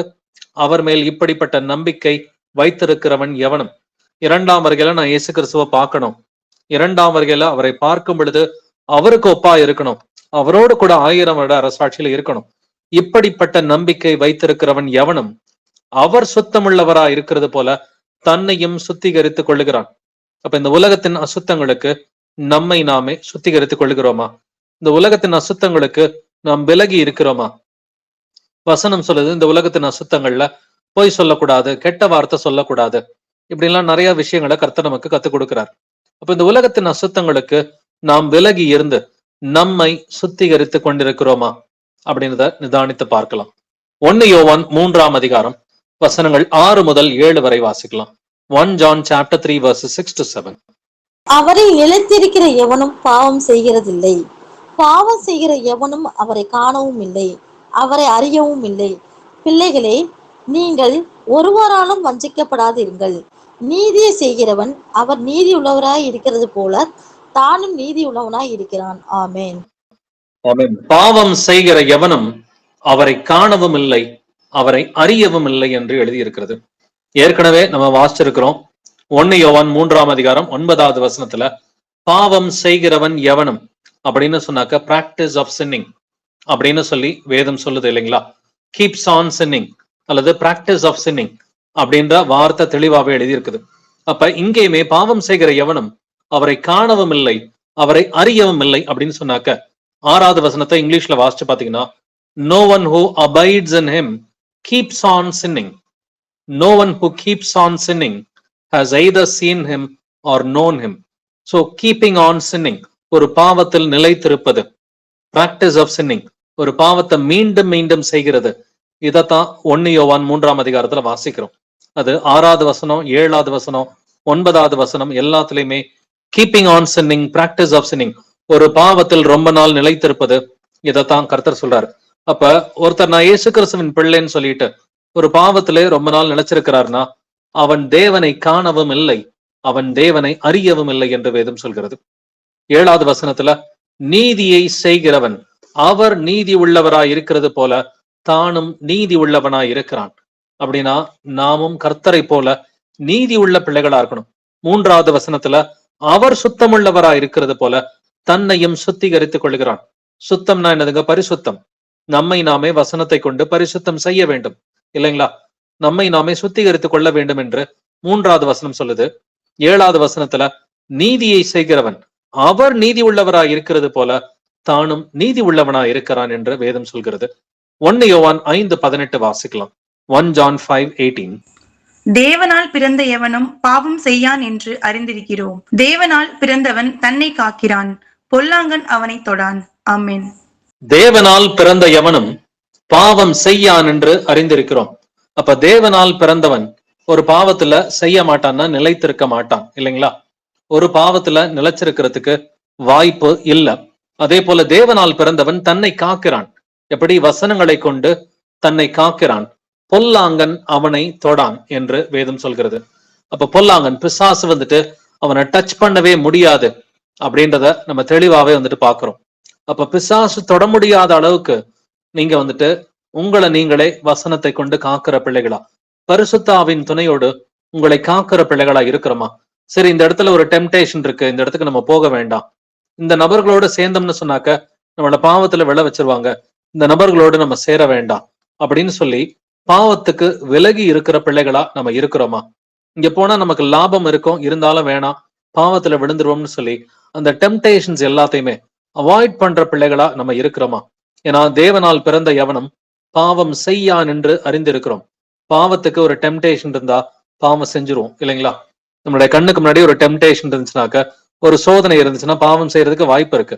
இல்ல நமக்குள்ளறையே மாம்ச சிந்தை இருந்தாக்க பாவம் செய்யறதுக்கு வாய்ப்பு இருக்கு. இப்போ உள்ளுக்குள்ள இருக்கிற மாம்ச சிந்தையும் தூக்கி போடணும். வெளியிலையுமே சோதனை இருந்தாக்க அதற்கு விலகி இருக்கிற பிள்ளைகளாய் நாம் இருக்கணும். தேவனால் பிறந்தவன் தன்னை காக்கிறான், பொல்லாங்கன் அவனை தொடான் என்று எழுதியிருக்கிறது. தொடர்ந்து வாசிக்கலாம். 1 பேதுரு 1 வசனங்கள் 14 முதல் 16 வரைக்கும். 1 Peter chapter 1 verses 14 to 16. நீங்கள் முன்னே உங்கள் அறியாமையினாலே கொண்டிருந்த இச்சைகளின்படி இனி நடவாமல் கீழ்ப்படுகிற பிள்ளைகளாய் இருந்து உங்களை அழைத்தவர் பரிசுத்தராய் இருக்கிறது போல நீங்களும் உங்கள் நடக்கைகள் எல்லாவற்றிலேயும் பரிசுத்தராய் இருங்கள். நான் பரிசுத்தர் ஆகையால் நீங்களும் பரிசுத்தராய் இருங்கள் என்று எழுதியிருக்கிறதே. ஆமென். நீங்கள் முன்னே உங்கள் அறியாமையினாலே கொண்டிருந்த இச்சைகளின்படி இனி நடவாமல் கீழ்ப்படுகிற பிள்ளைகளாய் இருந்து, கீழ்ப்படுகிற பிள்ளைகள்னா என்னங்க அர்த்தம்? தேவனுடைய பிள்ளைகள் என்று அர்த்தம் இல்லைங்களா? கீழ்ப்படுகிற பிள்ளைகளா இருந்து உங்களை அழைத்தவர் பரிசுத்தரா இருக்கிறது போல நீங்களும் உங்கள் நடக்கைகள் எல்லாவற்றிலையும் பரிசுத்தரா இருங்கள். அப்படின்னா யாரெல்லாம் பரிசுத்தமா இருக்க முடியும்? தேவனுடைய பிள்ளைகள் மட்டும்தான் பரிசுத்தமா இருப்பாங்க இல்லைங்களா? கீழ்ப்படுகிற பிள்ளைகளா இருந்து உங்களை அழைத்த கர்த்தராகிய இயேசு கிறிஸ்து பரிசுத்தரா இருக்கிறது போல நீங்களும் உங்கள் நடக்கைகள் எல்லாவற்றிலையும் பரிசுத்தரா இருங்கள். அப்ப எல்லா நடக்கையிலும் பரிசுத்தரா இருக்கணும் இல்லைங்களா? எல்லா நடக்கை, நம்முடைய பார்வை, நம்முடைய சிந்தனை, நம்முடைய பேச்சு, நம்முடைய செயல்பாடுகள் எல்லாவற்றிலையும் பரிசுத்தம் உள்ளவர்களா நம்ம இருக்கிறோமா? நான் பரிசுத்தர் ஆகையால் நீங்களும் பரிசுத்தரா இருங்கள் என்று கர்த்தர் வந்துட்டு பேசி இருக்கிறார். அப்படின்னா பரிசுத்தமா இருக்கிறவங்க மட்டும்தான் தேவனுடைய பிள்ளைகள் என்று எழுதி இருக்கிறது. அப்போ ஒவ்வொரு காரியத்திலையும் அந்த பரிசுத்தத்தை நம்ம அதை வந்து காத்துக்கொள்ளணும். பட் எங்கிட்டாவது ஒரு இடத்துல தாவீத போல ஒரு 1-2 விஷயத்துல பின்வாங்கி போயிட்டா கூட உடனே தாவீத போல மனம் மாறி, ஏசப்பா என்னை மன்னிச்சிருங்க, நான் பாவம் செய்தேன், கர்த்தரை துக்கப்படுத்திட்டேன்னு சொல்லி நல்லா கண்ணீர் சிந்தி மனம் வருந்தி மன்னிப்பு கேட்டு டக்குன்னு அதுல இருந்து வெளியில வந்துடணும். சோ ஒரே பாவத்துல நிலைச்சிருக்க கூடாது அப்படின்னு தான் நமக்கு 1 யோவான் அதிகாரத்துல நம்ம வாசிக்கிறோம். அந்த keeps on sinning, practice of sinning, ஒரே பாவத்தில் நிலைத்திருப்பது. இது 1 யோவான் 3 எழுதியிருக்குது, 1 யோவான் 5 எழுதியிருக்குது. அப்படின்னா பாவங்கள் எல்லாவற்றையும் நம்ம தூக்கி போட்டுட்டோம்னு சொன்னாக்க கர்த்தர் பரிசுத்தரா இருக்கிறது போல நாமும் நம் நடக்கைகள் எல்லாவற்றிலையும் பரிசுத்தமா இருக்க முடியும். எப்படி பரிசுத்தமா இருக்க முடியும்? 2 கொரிந்தியர் 7:1 சொல்றது போல தெய்வ பயத்தோட பரிசுத்தமாகுதலை பூரணப்படுத்த முடியும் என்று வேதம் சொல்கிறது. தெய்வ பயம் இருந்துச்சுனாக்க உங்களால பூரணமா பரிசுத்தமா இருக்க முடியும். வாசிக்கலாம். பிலிப்பியர் 2 வசனங்கள் 15 முதல் 16 வரை. Philippians chapter 2 verses 15 to 16. கோணலும் மாறுபாடுமான சந்ததியின் நடுவிலே குற்றமற்றவர்களும் கபடற்றவர்களும் தேவனுடைய மாசற்ற பிள்ளைகளாய் இருக்கும்படிக்கு எல்லாவற்றையும் முறுமுறுப்பில்லாமலும் தர்க்கிப்பு இல்லாமலும் செய்யுங்கள். ஆமேன். எல்லாவற்றையும் முறுமுறுப்பு இல்லாமலும் தர்கிப்பு இல்லாமலும் செய்யுங்கள். எதுக்காக? ரீசன் என்னது? தேவனுடைய மாசற்ற பிள்ளைகளா இருக்கும்படிக்கு. நீங்க தேவனுடைய மாசற்ற பிள்ளைகளா இருக்கணும். இயேசு கிறிஸ்துவுக்கு பிள்ளைகளா இருக்கணும்னா ஒண்ணு செய்யணும். எல்லாவற்றையும் முறுமுறுப்பு இல்லாமலும் தர்கிப்பு இல்லாமலும் செய்யுங்கள். எதை செஞ்சாலும் முறுமுறுப்பு இல்லாம செய்யுங்க. உங்க வீட்டுல நீங்க வந்துட்டு வேலை செய்யறீங்களா, முறுமுறுப்பு இல்லாம செய்யுங்க. பிள்ளைகளை பாத்துக்கிறீங்களா, முறுமுறுப்பு இல்லாம பிள்ளைகளை பாத்துக்குங்க. பிள்ளைங்களுக்கு பாடம் சொல்லி கொடுக்குறீங்களா, பிள்ளைகளோட வாழ்க்கையில ஒரு முக்கியமான காரியத்துல முடிவு எடுக்கிறீங்களா, முறுமுறுப்பு இல்லாம தர்கிப்பு இல்லாம செய்யுங்க. இல்ல சபையின் காரியங்கள் ஏதாவது ஈடுபடுறீங்களா, முறுமுறுப்பு இல்லாம தர்கிப்பு இல்லாம செய்யுங்க. இல்ல டெய்லி அனுதினமும் உங்களுடைய ஆபீஸ் வேலையை பாக்குறீங்களா, முறுமுறுப்பு இல்லாமல் தர்கிப்பு இல்லாமல் செய்யுங்கள். இப்படி இருந்தா மட்டும்தான் நீங்க தேவனுடைய மாசற்ற பிள்ளைகளாய் இருக்க முடியும். வாசிக்கலாம் எபிரேயர் 12:7, ஹீப்ரூஸ் 12:7. நீங்கள் சிற்றையை சகிக்கிறவர்களாயிருந்தால் தேவன் உங்களை புத்திரராக எண்ணி நடத்துகிறார். தகப்பன் சிருஷ்டியாத புத்திரன் உண்டோ? ஆமென். தேவன் தன்னுடைய பிள்ளைகளை சில நேரம் சிட்சிப்பது உண்டு. அவர் அன்பு செய்கிறதுனால என்னுடைய பிள்ளைங்க பாவத்துல மூழ்கி போயிடக்கூடாது அப்படின்றதுக்காக இயேசு கிறிஸ்து வந்துட்டு சில நேரங்கள் அவருடைய பிள்ளைகளை சிட்சிப்பது உண்டு. நீங்கள் சிட்சையை சகிக்கிறவர்களா இருந்தால் தேவன் உங்களை புத்திரராக எண்ணி நடத்துகிறார். சோ ஒரு சிலருக்கு சிட்சை வரும் பொழுது அவங்க சகிக்கிற பிள்ளைகளா இருப்பாங்க. சகிச்சாக்க அவங்க தொடர்ந்து தேவனுடைய பிள்ளைகளா இருக்க முடியும். ஒரு சிலருக்கு சிட்சை, அதாவது கரெக்ஷன், டிசிப்ளின்னு சொல்லி எழுதியிருக்கு இல்லைங்களா, கரெக்ஷனோ டிசிப்ளினோ ஒரு சிட்சை வரும் பொழுது அவங்களால தாங்க முடியாது. தாங்க முடியாம ஏன் ஆண்டவர் எனக்கு இதை பண்றாருன்னு எனக்கு தெரியலையே அப்படின்னு கர்த்தரையே கேள்வி கேட்பாங்க. இது ஒரு நாள் 2 நாள் நடக்காது. இது 1 மாசமோ 3 மாசமோ 6 மாசமோ 1 வருஷமோ கர்த்தரையே கேள்வி கேட்கும் பொழுது கர்த்தர் என்ன பண்ணுவார், ஓகே இவங்க அதிகமா கேள்வி கேட்கிறாங்க, சிட்சைய இவங்களால சகிக்க முடியல, இவங்க என்னுடைய பிள்ளைங்க கிடையாதுன்னு சொல்லி முடிவு பண்ணிடுவார். ஆனா சிட்சை வரும் பொழுது அல்லது ஒரு சோதனை வரும் பொழுது அதை சகிக்கிற பிள்ளைகளா இருந்தால் தேவன் உங்களை புத்திரராக எண்ணி நடத்துகிறார் என்று வேதம் சொல்கிறது. தகப்பன் சிட்சியாத புத்திரன் உண்டோ? அப்ப கர்த்தர் உங்களை சிட்சிக்கிறார்னாக்க அப்ப அவர் நமக்கு தகப்பனா இருக்கிறார், நம்மள அன்பு செய்யறார். நான் நேசிக்கிறவர்கள் எவர்களோ அவர்களை கடிந்து கொண்டு சிட்சிக்கிறேன், ஆகையால் நீ ஜாக்கிரதையா இருந்து மனம் திரும்புன்னு சொல்றார். கர்த்தர் நம்மை நேசிப்பதனாலதான் ஒரு சில நேரங்கள்ல சிட்சிக்கிறார், நம்மளை கண்டிக்கிறார், நம்மளை தண்டிக்கிறார். பட் அவர் நம்மளை கண்டிக்கும் பொழுது, நம்மளை தண்டிக்கும் பொழுது, நம்மை சிட்சிக்கும் பொழுது, இந்த கரெக்ஷன் டிசிப்ளின் எல்லாம் வரும் பொழுது என்ன பண்ணணுமா, முதலாவது சகிக்கிற பிள்ளைகளா இருக்கணும். சகிக்கலைனாக்க நீ எனக்கு தேவையில்லைன்னு சொல்லி கர்த்தர் விட்டுட்டு போயிடுவார். சகிக்கிற பிள்ளைகள், அது சோதனையா இருந்தாலும் சகிக்கணும். சோதனையை சகிக்கிற மனுஷன் வாக்கியவான் என்று எழுதி இருக்கிறது இல்லைங்களா. சோதனையா இருந்தாலும் சகிக்கணும், சிட்சையா இருந்தாலும் சகிக்கணும். அது விசுவாசத்தின் பரீட்சையா இருந்தாலும் சகிக்கிற பிள்ளைகளா இருக்கணும். உபத்திரவமா இருந்தாலும் சகிக்கிற பிள்ளைகளா இருக்கணும். இப்படி சகிச்சோம்னா மட்டும்தான் கர்த்தருக்கு பிள்ளைகளா இருக்க முடியும். எபிரேயர் அதிகாரம் 12 வசனங்கள் 14 முதல் 16 வரை வாசிக்கலாம். Hebrews chapter 12 verses 14 to 16. யாவரோடும் சமாதானமாய் இருக்கவும் பரிசுத்தம் உள்ளவர்களாய் இருக்கவும் நாடுங்கள். பரிசுத்தம் இல்லாமல் ஒருவனும் கர்த்தரை தரிசிப்பதில்லையே. ஒருவனும் தேவனுடைய கிருபை இழந்து போகாதபடிக்கும் யாதொரு கசப்பான வேர் முளைத்தெழும்பி கலக்கம் உண்டாக்குகிறதினால் அநேகர் தீட்டுப்படாதபடிக்கும் ஒருவனும் வேசி கள்ளனாகவும் ஒருவேளை போஜனத்துக்காக தன் சேஷ்ட புத்திர பாகத்தை விற்று போட்ட ஏசாவை போல சீர்கெட்டவனாகவும் இராதபடிக்கும் எச்சரிக்கையாயிருங்கள். ஆமென். பரிசுத்தம் இல்லாமல் ஒருவனும் கர்த்தரை தரிசிப்பது இல்லை. கர்த்தருடைய 2ஆம் வருகையில பரிசுத்தம் இல்லாம ஒருத்தருமே இயேசு கிறிஸ்துவை தரிசிக்க முடியாது. இங்க ஒரு எக்ஸாம்பிள் கூட கர்த்தர் கொடுத்திருக்கிறார். வந்துட்டு ஒருவேளை போஜனத்துக்காக தன் சேஷ்ட புத்திர பாகத்தை விற்று போட்ட, இந்த சேஷ்ட புத்திர பாகம்ன்ற வார்த்தைய நல்லாவே புரிஞ்சுக்கணும். அந்த ஃபர்ஸ்ட் பார்ன் சன் அப்படின்ற அந்த பெரிய கிருபையை வந்துட்டு இழந்து போயிட்டான். நம்ம தேவனுடைய புத்திரர்கள், தேவனுடைய பிள்ளைகள் என்கிற தலைப்பு தான் நம்ம இன்னைக்கு ஆராய்ஞ்சு பார்த்துக்கிட்டு இருக்கிறோம். அப்ப தேவனுடைய பிள்ளைகளா இருக்கிறதுக்கு நம்ம ஒரு காரியத்தை செய்யணும். இவன் வந்துட்டு எப்படி ஏசா சேஷ்ட புத்திர பாகத்தை வந்துட்டு எதுக்காக வித்து போட்டான்? ஒருவேளை போஜனத்துக்காக வித்துட்டான் இல்லைங்களா. இன்னைக்குமே ஒருவேளை போஜனத்துக்காக, அதாவது ஒரு சின்னோண்டு லாபத்துக்காக, ஒரு பெருமைக்காக வந்துட்டு கர்த்தருக்கு கீழ்ப்படுகிற காரியத்தை நம்ம எப்பயுமே விட்டுறக்கூடாது. இப்படிப்பட்டவனை போல, ஏசாவை போல சீர்கெட்டவனாகவும் இராதபடிக்கு எச்சரிக்கையா இருங்கள். இது எதுக்காக கர்த்தர் சொல்றாரு? 2ஆம் வருகையில பரிசுத்தம் இல்லாமல் ஒருவனும் கர்த்தரை தரிசிப்பதில்லையே, ஒருவனும் தேவனுடைய கிருபையை இழந்து போகாதபடிக்கும் யாதொரு கசப்பான வேர் முளைத்தெழும்பி கலக்கம் உண்டாக்குகிறதுனாலே அநேகர் தீட்டுப்படாதபடிக்கும் எச்சரிக்கையா இருங்கள்னு கர்த்தர் சொல்றார். இப்ப ஏசாவுக்கு தன்னுடைய சகோதரனாகிய யாக்கோபின் மேல பயங்கரமான கசப்பு. எந்த அளவுக்கு? அவனை கொலை செய்யற அளவுக்கு கசப்பு.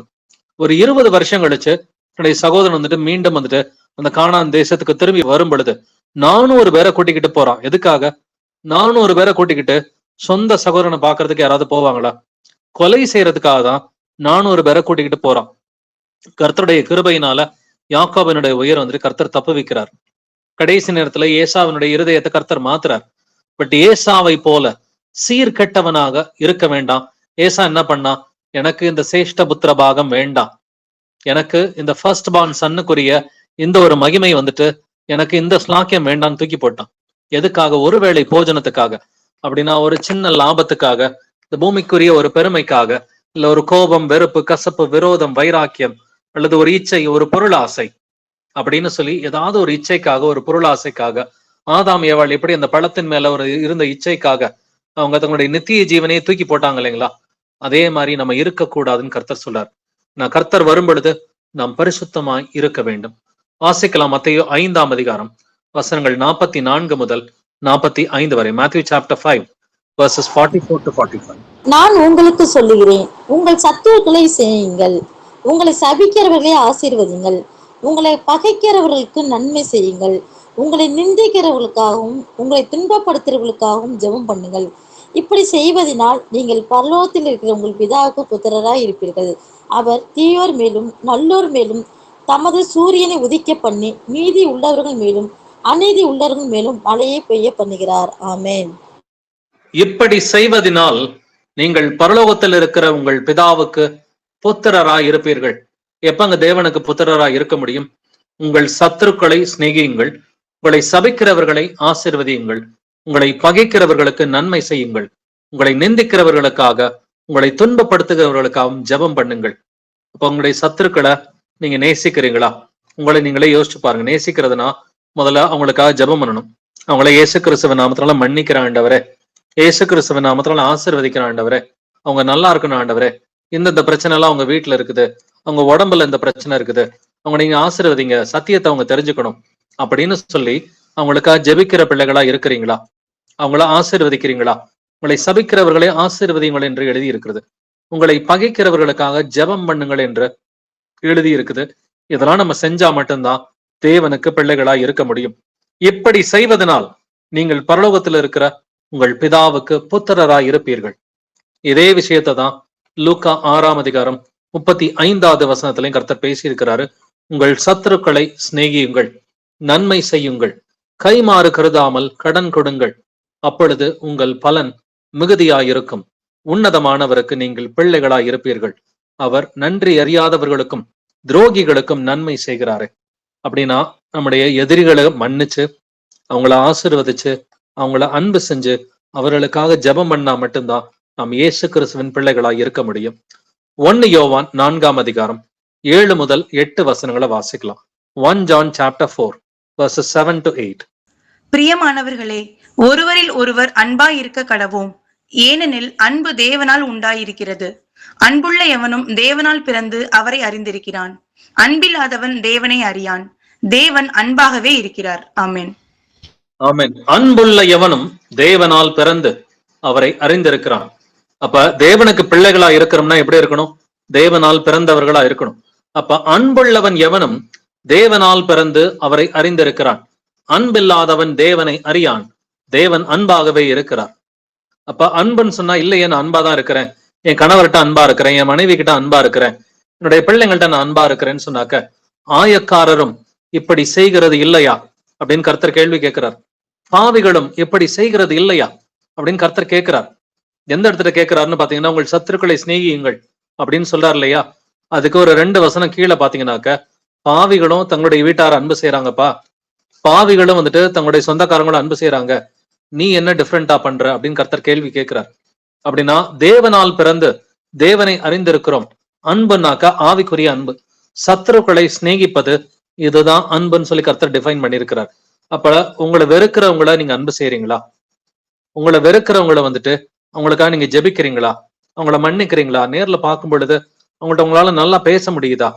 யார் யாரெல்லாம் நீங்க வெறுக்கிறீங்களோ, இல்ல உங்களை யார் யாரெல்லாம் வெறுக்கிறாங்களோ உங்களை மன்னிச்சு ஆசீர்வதித்து அவர்களுக்காக ஜெபிக்க முடியுதா அப்படின்றத யோசிச்சு பாருங்க.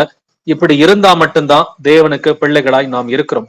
இதையே தான் யோவான் 13ஆம் அதிகாரத்துல 34, 35 வசனங்கள்ல கர்த்தர் பேசுறாரு. நீங்கள் ஒருவரில் ஒருவர் அன்பாயிருங்கள், நான் உங்களில் அன்பாயிருக்கிறது போல நீங்களும் ஒருவரில் ஒருவர் அன்பாயிருங்கள் என்கிற புதிதான கட்டளையை உங்களுக்கு கொடுக்கிறேன். நீங்கள் ஒருவரில் ஒருவர் அன்புள்ளவர்களாயிருந்தால் அதனால் நீங்கள் என்னுடைய சீஷர்கள் என்று எல்லாரும் அறிந்து கொள்வார்கள். சீஷர்களுக்கு கிறிஸ்தவர்கள் என்ற பெயர் வழங்கிற்று. இது நமக்கு தெரியும் இல்லைங்களா? நம்ம கிறிஸ்தவர்களா இருக்கணும், அதாவது சீஷர்களா இருக்கணும்னாக்க ஆவிக்குரிய அன்புள்ளவர்களா இருக்கணும். இது முதல்ல எங்க தொடங்கணும்? குடும்பத்துல தொடங்கணும் இல்லைங்களா? குடும்பத்துக்குள்ளார ஆவிக்குரிய அன்போட இருக்கிறோமா? நார்மல் டைம்ஸ்ல அன்பு செய்யறது எல்லாருமே செய்வாங்க. பாவிகள் கூட இதை செய்வாங்க, புறஜாதிகளும் இதை செய்வாங்க.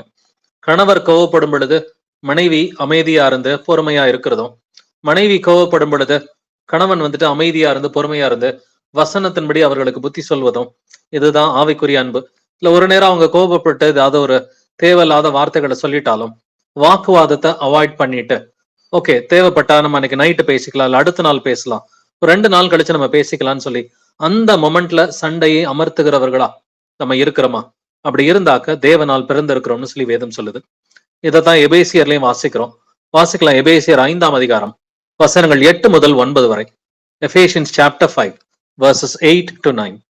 முற்காலத்தில் நீங்கள் அந்தகாரமாய் இருந்தீர்கள், இப்பொழுதோ கர்த்தருக்குள் வெளிச்சமாய் இருக்கிறீர்கள். வெளிச்சத்தின் பிள்ளைகளாய் நடந்து கொள்ளுங்கள். ஆவியின் கனி சகல நற்குணத்திலும் நீதியிலும் உண்மையிலும் விளங்கும். ஆமென். முற்காலத்தில் நீங்கள் அந்தகாரமாய் இருந்தீர்கள். உண்மைதான், பழைய வாழ்க்கையில நமக்கு ஒண்ணுமே தெரியாது, அந்தகாரத்துலதான் நம்ம இருந்தோம். இப்பொழுதோ கர்த்தருக்குள் வெளிச்சமாய் இருக்கிறீர்கள். வெளிச்சத்தின் பிள்ளைகளாய் நடந்து கொள்ளுங்கள். இயேசு கிறிஸ்து நான் தான் இந்த பூமிக்கு வெளிச்சம்னு சொல்லியிருக்கிறார். இப்ப வெளிச்சத்தின் பிள்ளைகள் அப்படின்னு சொன்னாக்க இயேசு கிறிஸ்துவின் பிள்ளைகளா, வெளிச்சத்தின் பிள்ளைகளா நடந்துக்கணும்னா ஒரு காரியம் செய்யணும். அது என்னது? ஆவியின் கனி சகல நற்குணத்திலும் நீதியிலும் உண்மையிலும் விளங்கும். ஆவியின் கனியில இருந்தா மட்டும்தான் வெளிச்சத்தின் பிள்ளைகளா இருக்க முடியும். இப்ப ஆவியின் கனி நமக்கு தெரியும் இல்லைங்களா? கலாத்தியர் 5ஆம் அதிகாரம் 22 முதல் 23 வசனங்களை வாசிக்கலாம். Galatians chapter 5 verses 22 to 23. ஆவியின் கனியோ அன்பு, சந்தோஷம், சமாதானம், நீடிய பொறுமை, தயவு, நற்குணம், விசுவாசம், சாந்தம், இச்சை அடக்கம். இப்படிப்பட்டவர்களுக்கு விரோதமான பிரமாணம் ஒன்றும் இல்லை. ஆமென்.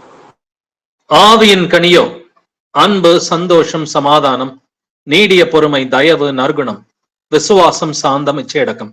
இந்த 9 ஆவியின் கனியை பத்தி நமக்கு தெரியும். ஆனா எபேசியர் 5ல படிச்சோம், வெளிச்சத்தின் பிள்ளைகளா நடக்கணும்னு சொன்னாக்க ஆவியின் கனியோட இருக்கணும்னு வேதம் சொல்லுது இல்லைங்களா? வெளிச்சத்தின் பிள்ளைகளாய் நடந்து கொள்ளுங்கள். ஆவியின் கனி சகல நற்குணத்திலும் நீதியிலும் உண்மையிலும் விளங்கும். அப்ப ஆவியின் கனியோட இருந்தாதாங்க நீங்க வெளிச்சத்தின் பிள்ளைகள், அதாவது இயேசு கிறிஸ்துவின் பிள்ளைகள். அப்படின்னா இயேசு கிறிஸ்துவின் பிள்ளைகளா இருப்பதற்கு நம்ம விசுவாசத்தோட இருக்கணும், நம்ம அன்போட இருக்கணும், நீதி செய்கிற பிள்ளைகளா இருக்கணும், பரிசுத்தாவினால வழிநடத்தப்படணும், நம்ம சுத்தம் உள்ளவர்களா இருக்கணும். அப்படின்றதெல்லாம் நிறைய கண்டிஷன்ஸ் பார்த்தோம் இல்லைங்களா? கடைசியா ஒரே ஒரு கண்டிஷன் இருக்குது. இந்த ஒரு கண்டிஷனை பூர்த்தி பண்ணா மட்டும்தான் நாம் தேவனுக்கு, இயேசு கிறிஸ்துவுக்கு பிள்ளைகளா இருக்க முடியும்னு சொல்லி கர்த்தர் சொல்றாரு. வாசிக்கலாம் 2 கொரிந்தியர் 6ஆம் அதிகாரம் வசனங்கள் 16 முதல் 18 வரைக்கும். 2 Corinthians chapter 6 verses 16 to 18. தேவனுடைய ஆலயத்துக்கும் விக்கிரகங்களுக்கும் சம்பந்தம் ஏது? நான் அவர்களுக்குள்ளே வாசம் பண்ணி அவர்களுக்குள்ளே உலாவி அவர்கள் தேவனாய் இருப்பேன், அவர்கள் என் ஜனங்களாய் இருப்பார்கள் என்று தேவன் சொன்னபடி நீங்கள் ஜீவனுள்ள தேவனுடைய ஆலயமாய் இருக்கிறீர்களே. ஆனபடியினால் நீங்கள் அவர்கள் நடுவிலிருந்து புறப்பட்டு பிரிந்து போய் அசுத்தமானதை தொடாந்திருங்கள் என்று கர்த்தர் சொல்லுகிறார். அப்பொழுது நான் உங்களை ஏற்றுக்கொண்டு உங்களுக்கு பிதாவாய் இருப்பேன், நீங்கள் எனக்கு குமாரரும் குமாரத்திகளுமாய் இருப்பீர்கள் என்று சர்வ வல்லமையுள்ள கர்த்தர் சொல்லுகிறார். ஆமென். ஆமென். அப்பொழுது அப்படின்னு ஒரு கண்டிஷன் வச்சிருக்கிறார். 18வது வசனத்துல, அப்பொழுது நான் உங்களை ஏற்றுக்கொண்டு உங்களுக்கு பிதாவாய் இருப்பேன், நீங்கள் எனக்கு குமாரரும் குமாரத்திகளுமாய் இருப்பீர்கள் என்று சர்வ வல்லமையுள்ள கர்த்தர் சொல்லுகிறார். அப்ப சர்வ வல்லமையுள்ள கர்த்தருக்கு நீங்களும் நானும் குமாரரும் குமாரத்திகளுமா இருக்கணும்னா ஒரு கண்டிஷன் இருக்குது. என்ன கண்டிஷன்? 16, 17 வசனங்கள்ல எழுதி இருக்குது. தேவனுடைய ஆலயத்துக்கும் விக்கிரகங்களுக்கும் சம்பந்தம் ஏது? நான் அவர்களுக்குள்ளே வாசம் பண்ணி அவர்களுக்குள்ளே உலாவி அவர்கள் தேவனாய் இருப்பேன், அவர்கள் என் ஜனங்களாய் இருப்பார்கள் என்று தேவன் சொன்னபடி நீங்கள் ஜீவனுள்ள தேவனுடைய ஆலயமா இருக்கிறீர்களே. இப்ப நாம தான் தேவனுடைய ஆலயமா இருக்கிறோம். இதை புரிஞ்சுக்கிட்டு ஆனபடியால் நீங்கள் அவர்கள் நடுவில் இருந்து புறப்பட்டு பிரிந்து போய் அசுத்தமானதை தொடாதிருங்கள் என்று கர்த்தர் சொல்லுகிறார். முதல்ல சத்தியத்தை ஏத்துக்காதவங்களை விட்டு பிரிஞ்சு போகணும்னு சொல்லி கர்த்தர் சொல்றார். யாரெல்லாம் சத்தியத்தை ஏத்துக்கலையோ, இப்ப எதனால நேத்து நாமெல்லாம் கிறிஸ்துமஸ் கொண்டாடல? ஏன்னா நாம தான் தேவனுடைய ஆலயம்ன்றது நமக்கு தெரியும். அதே போல இயேசு கிறிஸ்து வந்துட்டு அவர் மனிதன் கிடையாது, அவர் சர்வ வல்லமையுள்ள தேவன் அப்படின்றது நமக்கு தெரியும் இல்லைங்களா? அப்ப சர்வ வல்லமையுள்ள தேவனுக்கு ஒரு குழந்தைக்கு கொண்டாடுறது போல, ஒரு மனுஷனுக்கு கொண்டாடுறது போல பிறந்த நாள் கொண்டாடலாமா? இனி ஒருபோதும் அவரை மாம்சத்தில் அறியோம் என்று வேதம் சொல்கிறது இல்லைங்களா? இனி ஒருபோதும் அவரை மாம்சத்தில் அறியோம் என்று வசனம் சொல்லி இருக்க. சர்வ வல்லமையுள்ள தேவனுக்கு பிறந்த நாள் கொண்டாட முடியுமா? வேதத்தை ஆராய்ந்து பார்த்தா அவர் டிசம்பர்ல பிறந்ததா எங்கேயுமே எழுதப்படவே இல்லை. இப்படி இருக்கிறப்ப இவ்வளவு வசனங்களுக்கு விரோதமாக இருக்கிற அந்த பண்டிகையை நம்ம கொண்டாடலாமா? அதனாலதான் கர்த்தர் சொல்றாரு, நீ எனக்கு பிள்ளையா இருக்கணும்னா முதல்ல இந்த உலகத்தின் வழிபாடுகளுக்கு நீங்கிரு, இந்த உலகத்தின் அசுத்தங்களுக்கு நீங்கிரு. யார் யாரெல்லாம் வசனத்துக்கு விரோதமா இருக்கிறாங்களோ அவர்களை விட்டு நீ நீங்க வேண்டும், அப்பொழுதுதான் நீ எனக்கு குமாரன் குமாரத்தின்னு சொல்றார். ஆனபடியால் நீங்கள் அவர்கள் நடுவிலிருந்து புறப்பட்டு பிரிந்து போய் அசுத்தமானதை தொடாதிருங்கள் என்று கர்த்தர் சொல்கிறார். அப்படின்னா இந்த கிறிஸ்துமஸ் கொண்டாடுற கூட்டம், ஈஸ்டர் கொண்டாடுற கூட்டம், கட்டட சபைக்கு போற கூட்டம், இல்ல வந்துட்டு பாரம்பரியத்தை கடைபிடிக்கிற கூட்டம், இதெல்லாம் விட்டு பிரிஞ்சு போனா மட்டும்தான் நான் உங்களை ஏற்றுக்கொண்டு உங்களுக்கு பிதாவா இருப்பேன், நீங்கள் எனக்கு குமாரரும் குமாரத்திகளுமா இருப்பீர்கள் என்று சர்வ வல்லமையுள்ள கர்த்தராகிய இயேசு கிறிஸ்து சொல்லுகிறார் என்று வேதம் சொல்கிறது. அப்படின்னா நாம் இயேசு கிறிஸ்துவுக்கு பிள்ளைகளா இருக்கணும்னாக்க எழுத்தின்படி இல்லாம ஆவியின்படி பிள்ளைகளா இருக்கணும் இல்லைங்களா? ஏன்னா இந்த கல்லுகளிலிருந்து ஆபிரகாமுக்கு பிள்ளைகளை உண்டு பண்ண கர்த்தர் வல்லவராய் இருக்கிறார். அப்ப எழுத்தின்படி நான் கிறிஸ்தவன் சொல்லி மார்த்தட்டிக்கிறதுல எதுவுமே இல்லை. விசுவாசத்தின்படிதான் நாம் இயேசு கிறிஸ்துவுக்கு பிள்ளைகளா இருக்கிறோம். பரிசுத்த ஆவியினால வழிநடத்தப்பட்டு ஒவ்வொரு காரியத்திலும் நாம் எடுக்கிற முடிவு பரிசுத்தாவின் துணையோட முடிவு எடுத்திருக்கிறோமா? எடுத்திருந்தா நாம தேவனுடைய பிள்ளைகளா இருக்கிறோம். நீதியை செய்கிறவர்கள் தான் தேவனுடைய பிள்ளைகள் என்று எழுதி இருக்கிறது. நம்முடைய சத்துருக்களை மன்னித்து அவர்களை ஆசிர்வதித்து அவர்களுக்காக ஜபம் செய்கிறவர்கள், இந்த ஆவிக்குரிய அன்பு இருக்கிறவர்கள், இவர்கள் மட்டுமே தேவனுடைய பிள்ளைகள் என்று எழுதி இருக்கிறது. சமாதானம் செய்கிறவர்கள் தேவனுடைய புத்திரர் எனப்படுவார்கள் என்பதை நம்ம வாசிச்சோம் இல்லைங்களா? அதே போல வந்துட்டு தேவனுடைய புத்திரரா இருந்தாக்க நாம் பரிசுத்தம் உள்ளவர்களா இருக்கணும். நம்ம ஒளியின் பிள்ளைகளா இருந்து அது நீதியின் கனி ஆவியின் கனியில வந்துட்டு இந்த ஒளியின் பிள்ளைகள் என்கிற சாட்சி விளங்கும்.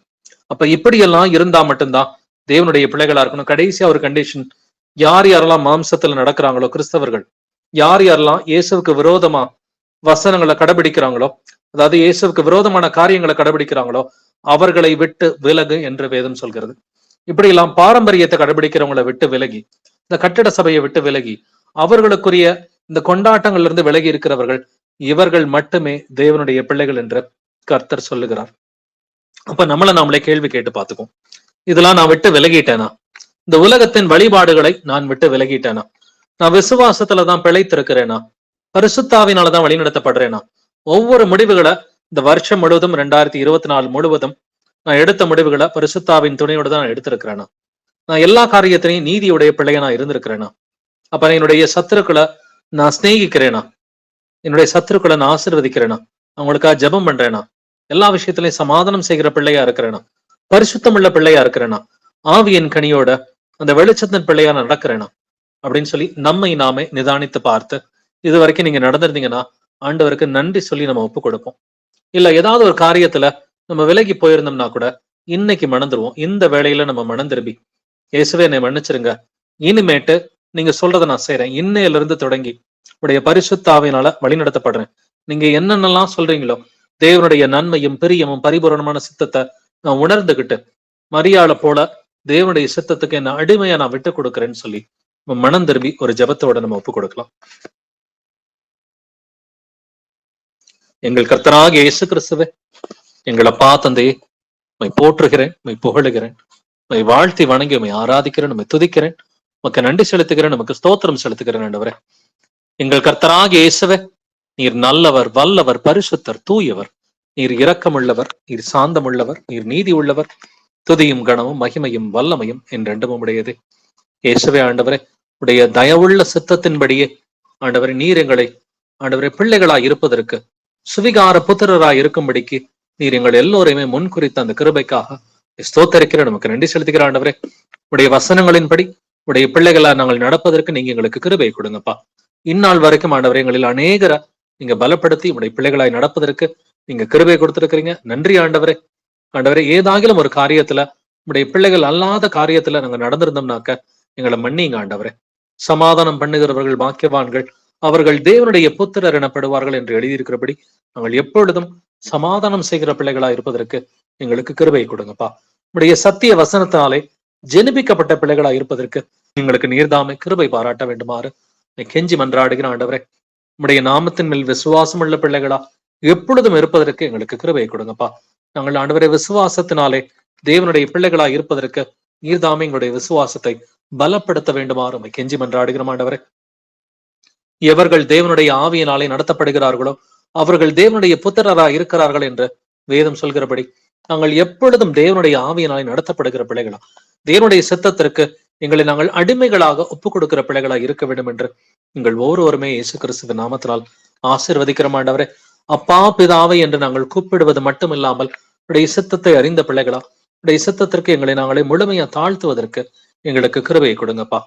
நீதியை செய்கிறவன் எவனும் அவரில் பிறந்தவன் என்று அறிந்திருக்கிறீர்கள் என்று வேதம் சொல்கிறபடி நாங்கள் எந்த ஒரு காரியத்தை எடுத்தாலும் தேவ நீதியை அறிந்த பிள்ளைகளா, தேவ நீதியை செய்கிற பிள்ளைகளா இருக்க வேண்டும் என்று எங்கள் எல்லோருமே ஆசீர்வதிக்கிறோம் ஆண்டவரே. ஆண்டவரே, நீங்க எங்களை பலப்படுத்துங்க, எங்களை வழி நடத்துங்கப்பா ஆண்டவரே. ஆண்டவரே, தேவனால் பிறந்த எவனும் பாவம் செய்யான் என்று எழுதியிருக்கிறபடி நாங்கள் எந்த ஒரு பாவத்திலும் நிலைத்தராதபடிக்கு நீங்க எங்களுக்கு அன்புள்ள இருதயத்தை, தாழ்மையுள்ள இருதயத்தை எங்களுக்கு வழங்க வேண்டுமாறு கெஞ்சி மன்றாடுகிறோம் ஆண்டவரே. உடைய வருகை நெருங்கி இருக்கிற இந்த வேளையில வந்துட்டு நாங்கள் எங்களை நாங்களே வசனத்தை கொண்டு பரிசுத்தம் செய்த பிள்ளைகளா, பரிசுத்தம் இல்லாமல் ஒருவனும் கர்த்தரை தரிசிப்பதில்லை என்று எழுதியிருக்கிறது. எங்களை நாங்களே பரிசுத்தம் செய்த பிள்ளைகளா, எந்த ஒரு கசப்பான வேறு எங்களுடைய இருதயத்தில் இல்லாதபடிக்கு எல்லோரையுமே மன்னித்த பிள்ளைகளா வந்துட்டு ஏசாவை போல நாங்கள் இல்லாமல் யாக்கோவை போல இருப்பதற்கு எங்களுக்கு கிருபை பாராட்ட வேண்டுமாறு கெஞ்சி மன்றாடுகிற ஆண்டவரே.